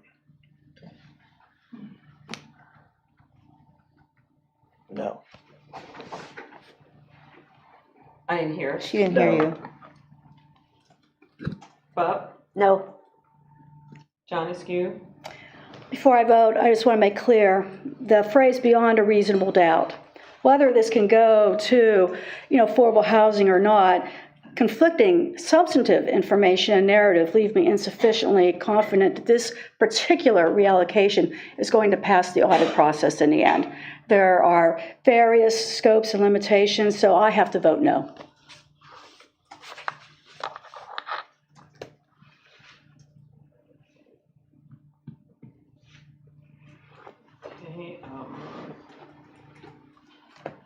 Okay, Buckingham? Yes. Okay, Washington? Yes. That does not move forward. President Washington, are you willing to take another motion? No, the bill is already, So I had offered for him to make that motion because that original motion failed, and so he had a proposed amendment. So I believe he'd be able to propose an amendment based upon the failure of that motion. The failure of the motion, we were, they just voted to, what motion are you talking about? So because there was already a motion on the floor and that motion then failed, the only procedure to consider a new motion would be the motion to amend. So that's what I'm saying, the council could consider a different the motion to amend that he wanted to make while the motion was on the floor. I mean, I don't care what you do. I'm just ready to move on to this. Because I'm tired. What is it that you want to do, Councilman Super? Are we gonna, is that what you're saying? Is he trying to make a motion now? Because I'm thinking now that the bill already failed, what are we talking about So now? I think it would have to be in a council would have to consider an amended motion. So it would be number one, amending the agenda to consider an amended motion. So there would be two. Is that legal? There's no other alternative for, another motion, the amended motion to be heard when it's raised when there's a motion on the floor. And if council's got it, it's not like I'm advocating either way. I'm just raising it. The motion would be for partial passage of some of the items presented. oh, which items? I'm going to read the codes that are on the left side Okay. of our worksheet. That looks like this. Mhm. For the public that's following, it was kind of like a spreadsheet. 704, 492, 448, 449, 463, 486, 499, and 498. To move forward with those. Can you give me those again, please? To move forward with 704, 492, 448, 449, 463, 486, 499, and 498. And that would be accepting those reallocations to those new amounts that are corresponding on the right side of the worksheet. So it would give nothing to Penn Street Market. It would give nothing to the senior rehab program. This would be focused on just the ones that I had Exactly. said. So what Yeah. I just want to Yes. clarify. Senior housing. So the ones related to 490, 447, and 493, that is not part of what I would like to at least get partial passage. Right, so you don't, so nothing for the park master plan, nothing for senior emergency, housing rehab.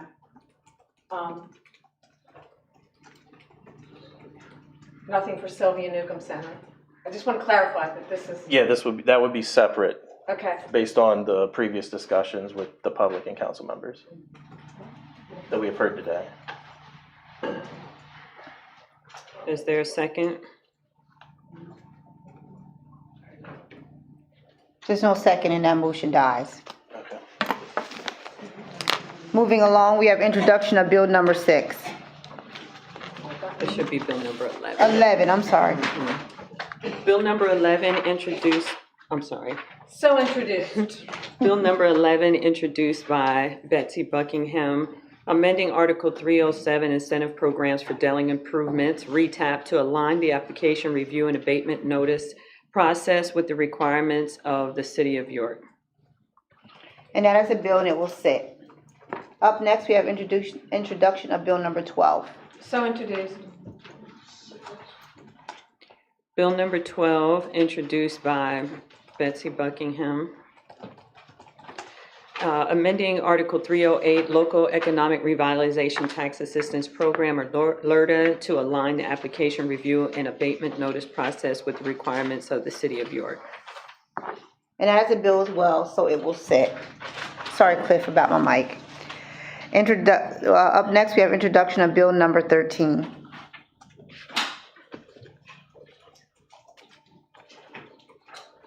That's you. That's you. Oh, that's not sitting? We have to, you You have to introduce it. Oh, That's so all right, I introduced. understand, I Sorry. understand, I completely It's been a long understood. evening. Yeah, my brain is It's fried okay. too. That's number 6. Yep, so introduced. Bill number 13, introduced by Teresa John-Eskew, amending the fiscal year 2026 budget for the Bureau of Health. And that's a bill as well, and it will sit. Up next for new business, we have resolution number 48. So introduced. Resolution number 48, introduced by Betsy Buckingham. Give me a second. Be it resolved that council hereby approves the reappointment of the following to the Human Relations Commission: Mina Edmondson, Karen Crosby, Madeline Torres Ocasio, and Jason Eister. It was already noted that Eister's last name was, I'm sorry. Oh, I said Jason, I'm sorry, John Eister, that the name was spelled wrong on the resolution, and that will be corrected. It's just an E, that shouldn't be there. And said term shall expire July 16th, 2029. Move for a vote. Second. It has been moved and seconded. Is there any council comment regarding this matter? Yes, President Washington. Based on an email that you had circulated previously related to liaison positions, and there's also been questions related to potential sunshine violations. I want this part of the review process, so I would ask for this to be tabled at this time. That has nothing to do with this. It's part of the equation. It's all part of the equation, as the people who are at the table are also making these decisions. I didn't understand what you were Yeah. saying, I'm sorry.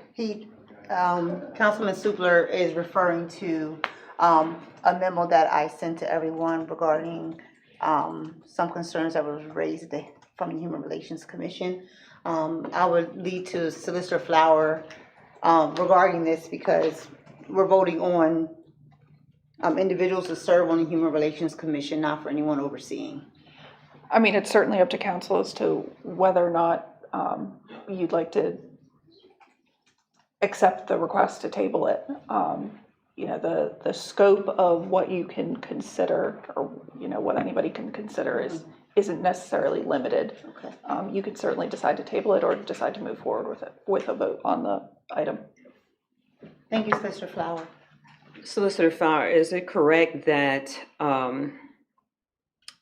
that they will continue to serve until replaced or reappointed?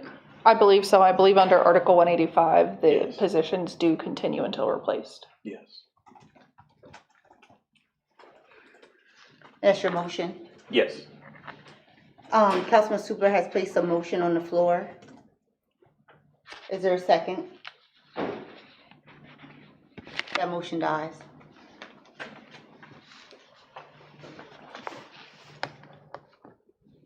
Is there, and I believe we have representation from the Human Relations Commission. I don't know if there's any comment regarding the individuals that are being reappointed.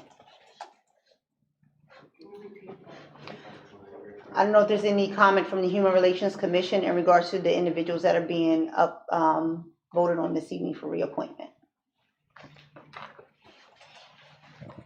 At this point, the individuals who are being considered for continuing their terms on the Human Relations Commission have served well on the commission, have put their time and their energy and their effort to serving the city of York and its residents. Thank you. Is there any further comment from the community regarding this matter? Madam Clerk, can you please call the roll? Supler. Sticking with that I believe that there should be a pause, so I'll be voting no. Bub, Yes. John Askew, Yes. Buckingham, Yes. Washington, Yes, and that moves forward. Up next, we have resolution number 49. So moved. so introduced. So introduced. Sorry, so introduced. Resolution number 49, introduced by Ryan Supler, a resolution authorizing an agreement with Motorola Solutions for mobile video body-worn cameras.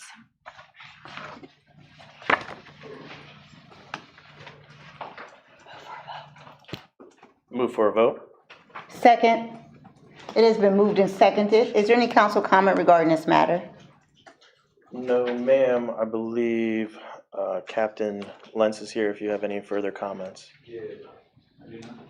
All right. Is there any further comment from council regarding this matter? The version I have, I was wondering, we had talked about this in committee, the way the annual cost is noted on this resolution. And this still says, whereas the annual cost of the agreement is $24,486.22 less than the police department budgeted per year for the cost of equipment. And I would prefer that it explicitly say the annual cost of the agreement is $74,514. Oh, sorry, $513.78.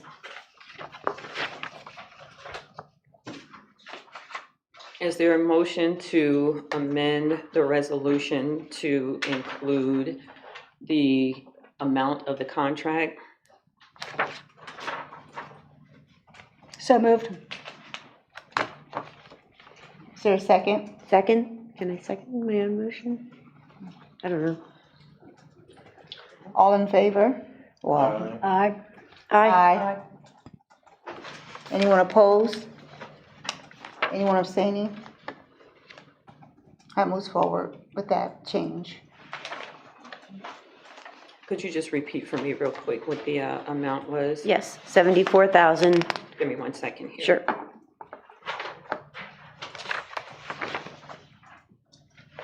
Okay, 74,000. $513.78. Okay, that language will be added. Thank you.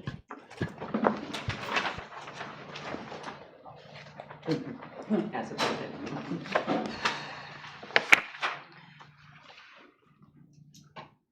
Do we have to vote on that? Yes, we do, as amended. It's been a long evening for us. Huh. Up next, I have to do the vote on Okay. the amended resolution, okay. thank you, Clerk Thompson. We should have probably taken a recess Oh, earlier. Clerk Thompson is. Supler, Yes. Buck, Yes. John Askew, Yes. Buckingham, Yes. Washington, Yes, and that moves forward. Up next, we have resolution number 50. What we have to do first, Madam President, is that there's a waiver, since this didn't make it to committee, that we have to first vote to approve a waiver of the committee requirements so that we can introduce this legislation, the following 4 pieces, or 5, whatever it is there. Is there a motion to waive the committee requirement? So moved. Second?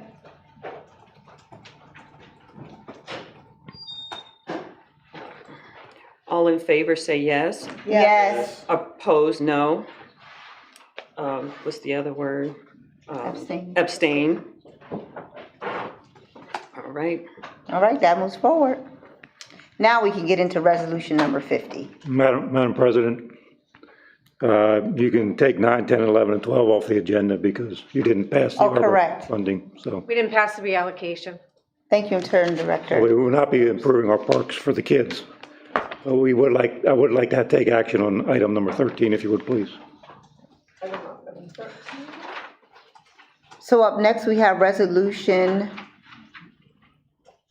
Number 50. number 54. 50. It will be yeah. 50 now.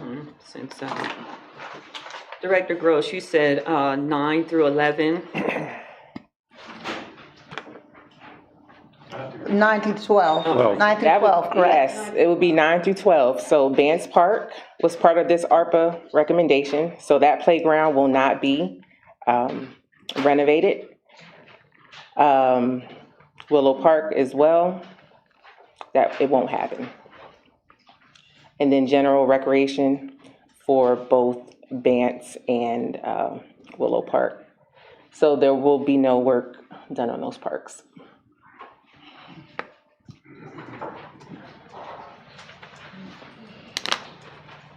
So as stated, we have up next resolution number 50. So introduced. Resolution number 50. This one's for Arles Park, right? No. This, No. I'm sorry, I'm sorry. I'm Low Bar right. Site Okay, I'm Development sorry. Court. Okay. Everybody hollering at me? No, I'm just kidding. I'm just kidding. Did you introduce that, Council? So President, introduced, Vice President? yes. Okay. Resolution number 50, introduced by Bessie Buckingham, a resolution awarding a contract to Low Bar Site Development Corp. for the Beaver Street Bridge and Bridge 358 superstructure in the amount of $702,750. Call for a vote? Second. It has been moved and seconded. Is there any council comment regarding this matter? I don't know if Interim Director Gross has any comments regarding this. Our bridges are inspected every 2 years. When this bridge was inspected last year, it received a poor rating. If we do not replace the bridge, we will have to post it right now for a weight restriction, which means large trucks will not be able to drive over the bridge. I would anticipate in the next inspection, we will have to close it if we don't repair or replace the bridge, so. Thank you, sir. Is there any public comment regarding this matter? Yes, sir.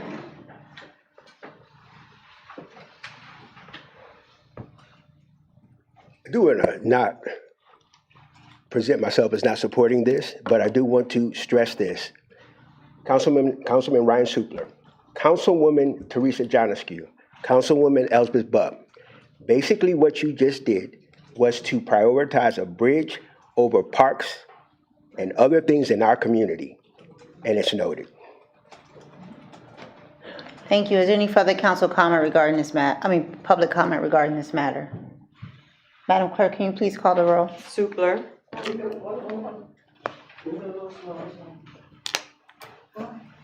Hello. I thought you had enough. Excuse me? I thought you had enough of this He room. came back. Yes, I promised I would. Dr. Felicia Dennis, Persian Avenue. So, gotta calm myself down a little bit. Because just want to speak to everything that just happened tonight. I think sometimes we move out of emotion and not really understand the domino effect of what happens when we move. And I'm speaking to directly Supler, Jonescu, and Buck, right? I am retired city councilwoman, so I know a lot more than probably some of community. But sometimes we gotta take a step back and think, because what just happened tonight is pretty much a shipwreck. I just gotta say what I have to say. And it's been for a very long time. Thank you, Councilwoman President, and everybody else, amen.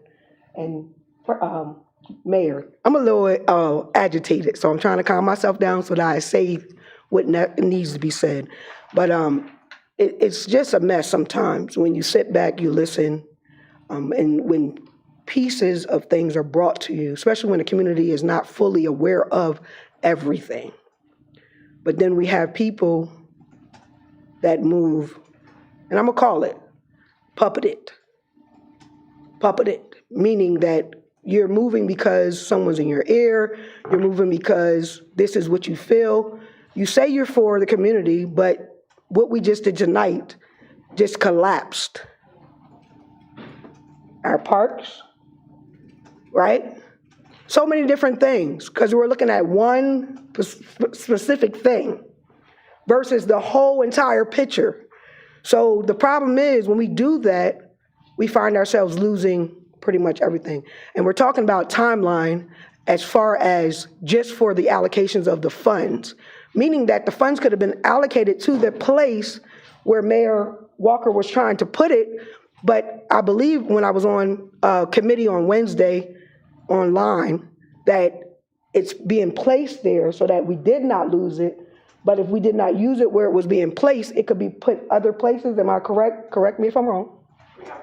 Reallocations.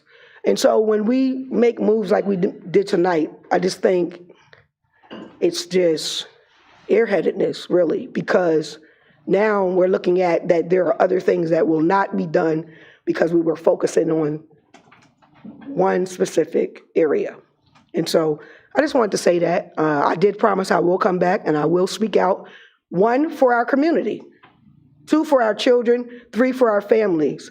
And I really believe, thank you, Mayor Walker, again, for what you have done in the past 6 months. You have walked into what we call a shipwreck.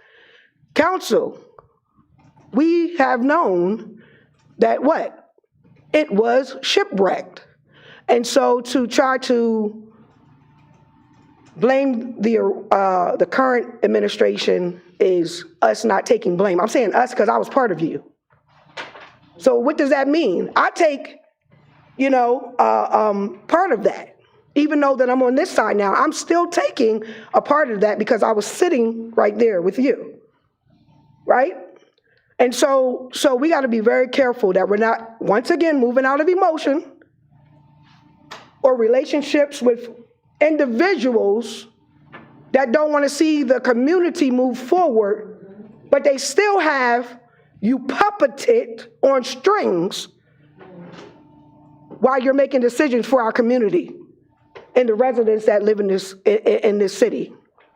So I am in disgust, but I do also, because I was counsel, and I'm not speaking to all, I'm speaking to the ones that I spoke to or mentioned your names, because what happened tonight is disgusting. Thank you. Thank you. All right, I'll call for the vote. All right, Supler, Yes. Supler, Bub,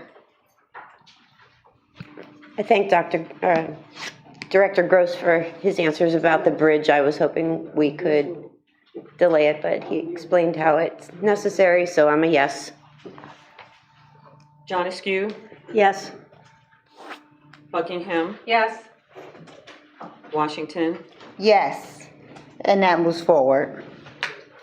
At this time, we do not have a request for future meetings. Do we have any council comment this evening? Yes, Vice President Buckingham. I do have some some comments. I'm bitterly disappointed. When I ran for office, I walked through many neighborhoods across the city. Public safety was #1 concern. So, and also our children and our parks have always been a big concern. We engaged Answer Now Accenture to guide us through the ARPA process because we didn't have the internal capacity or understanding. They are our experts.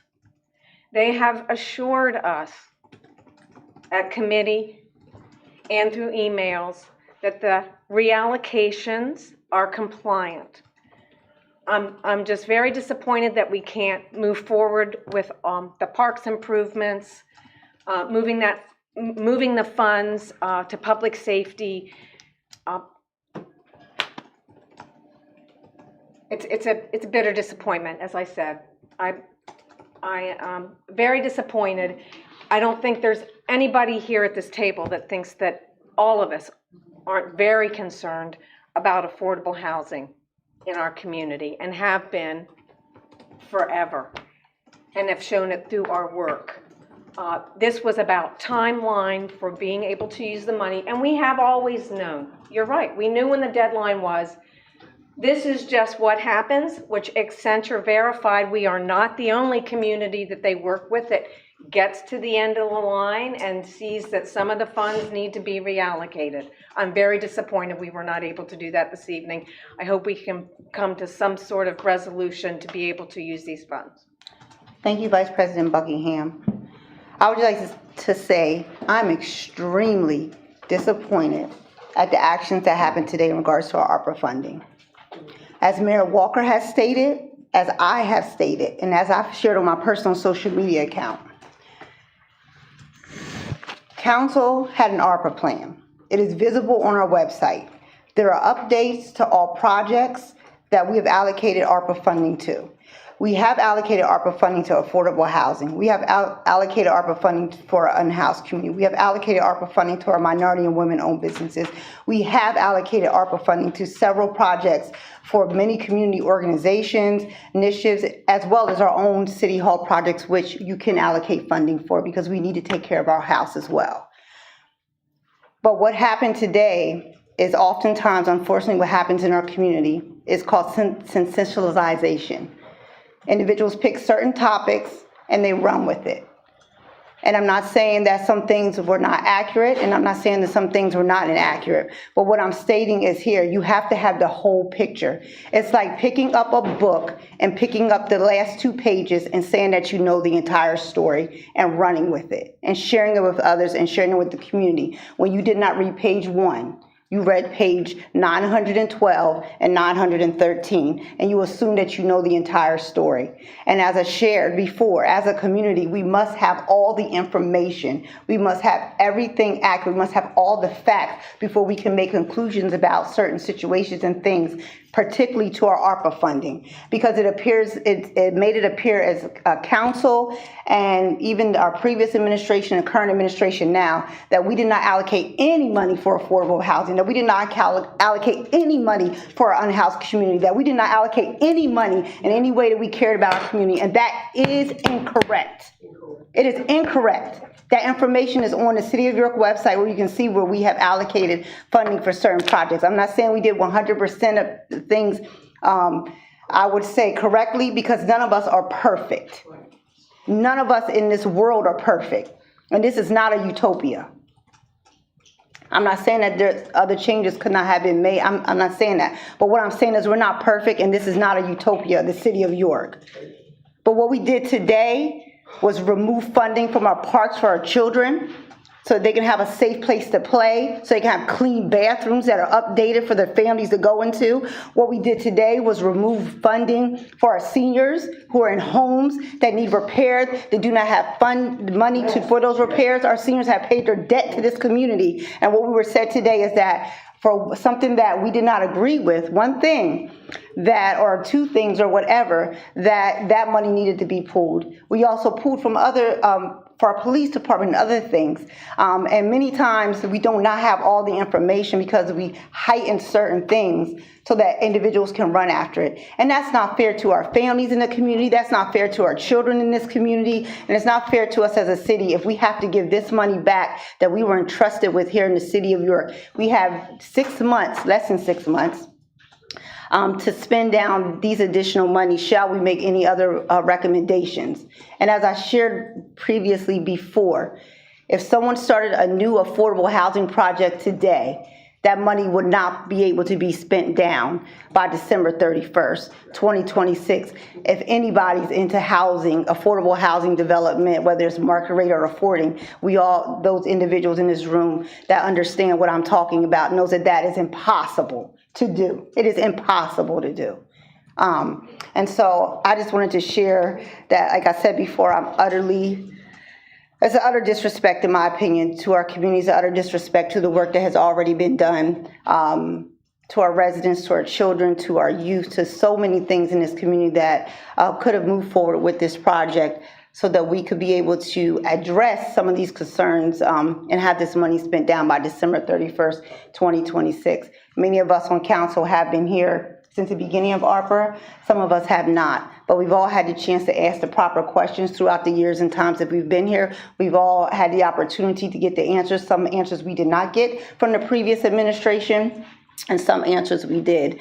But today, what displayed, I just have no more words. So thank you. And my colleagues. Yes, ma'am. I want to make it clear that this isn't the end of financing money for any of the important projects. It just means we have to do what we failed to try to do tonight through amendments to this bill. We can still put out and allocate money for playgrounds. We can still allocate money for senior home repair. We're just going to have to go and rebalance things to make sure we're audit compliant. We're not closing the door on our community. We're just saying we still need to do a little more. But while we're doing that, we can move ahead with some of those really critical allocations like the playground and the senior housing to get that going. That could go on to a resolution for our next meeting, and we can move forward. This was not a final no. This was not a closed door. And I don't agree with assessing it that way.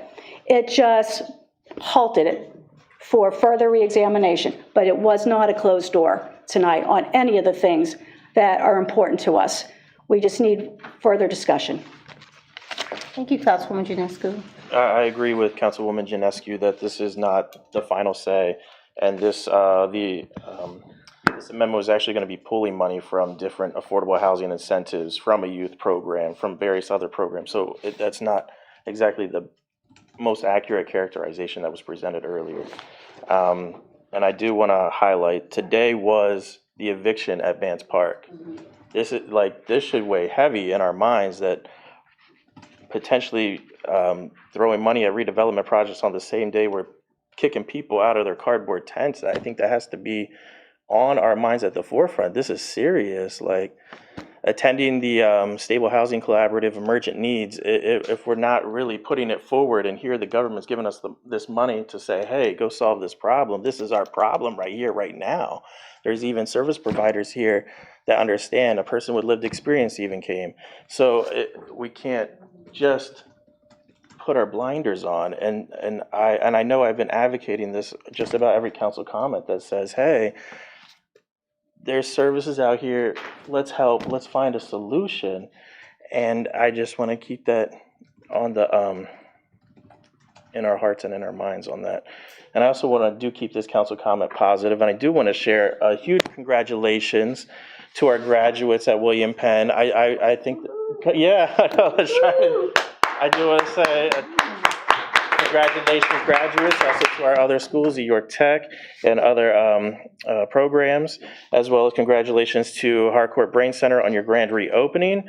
Thank you again for choosing York, as well as I do want to take a moment to say Happy Pride Month. And there's always the index audit that we could always work on, as well as the bias motivated conduct and HRC updates. And I do want to take a moment to read a portion of the governor's proclamation, Governor Shapiro, where he took the time to recognize June 2026 as Pride Month in recognition of the tireless efforts of the LGBTQ plus individuals, advocates, and heroes across our Commonwealth. I encourage all Pennsylvanians to celebrate this important observance and continue to work towards liberty and justice for all. Thank you. Thank you, Councilman. Thank you. Do you have any comments?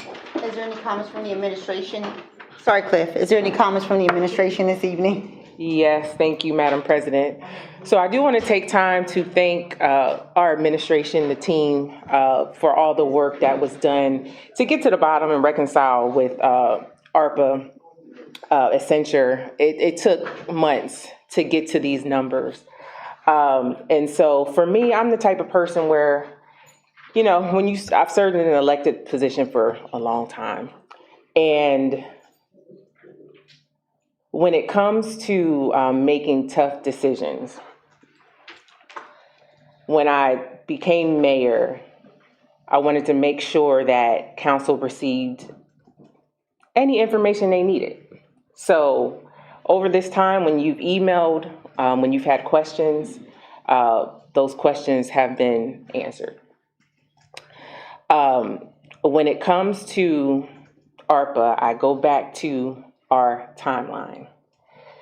And I served on council for 8 years. And as a council member, I would never have understood those 8 years of what it takes for day-to-day operations and approvals and procedures to get to this point, to get to points of approval for whatever projects there might be.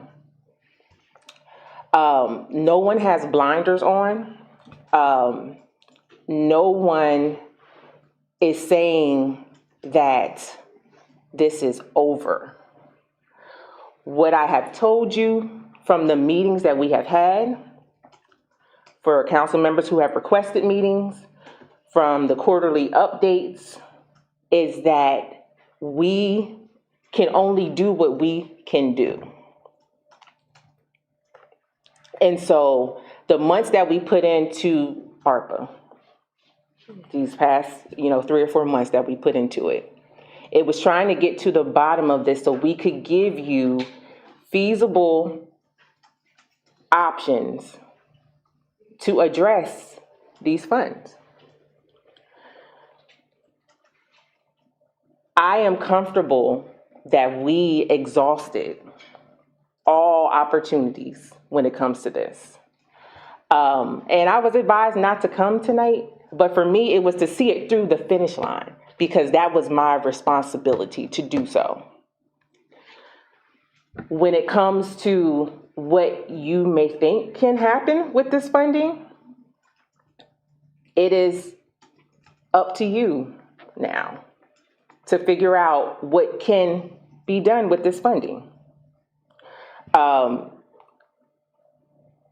Our timelines, unless you're calling a special meeting, you're not meeting until July. The end of July. The end of July? So we don't have the time. And I've communicated that any way possible. So I am comfortable with everything that we have done on our end when it comes to ARPA. So I do want to thank our teams because everyone stepped up to try to make this work the best way that we could. Now, when it comes to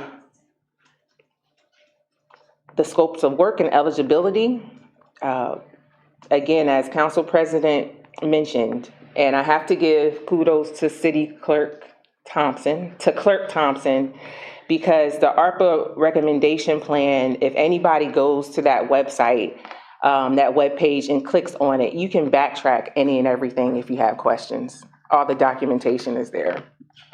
So thank you, Clerk Thompson, for keeping that up to date. So we will wait to hear from you as to what you would like to do.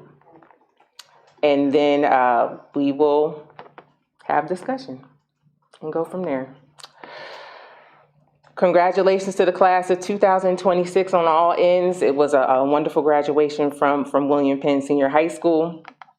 And for today, June 2nd, which was an emotional time leading up for our encampment clear-outs, it went without a glitch today. So I do want to thank our teams, our police department, our public works department, emergency services. We also want to thank the county This was a collaborative effort internally to make sure it ran smoothly. And then also, we want to thank all of our social service providers who were there today, who were willing to partner for the couple of months leading up to this.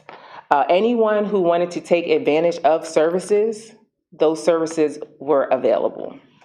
And so the goal was we needed to get that area addressed, and we did that. And I couldn't have asked for better cooperation from our team in collaboration with this. So thank you to all who helped make today run smoothly. I think that's it, Council President. Thank you, Mayor Walker. Thank you. At this time, it is 8:20 p.m. and our meeting is adjourned. Everyone have a great evening and even greater rest of the week. Thank you. Microphone's off. Yep.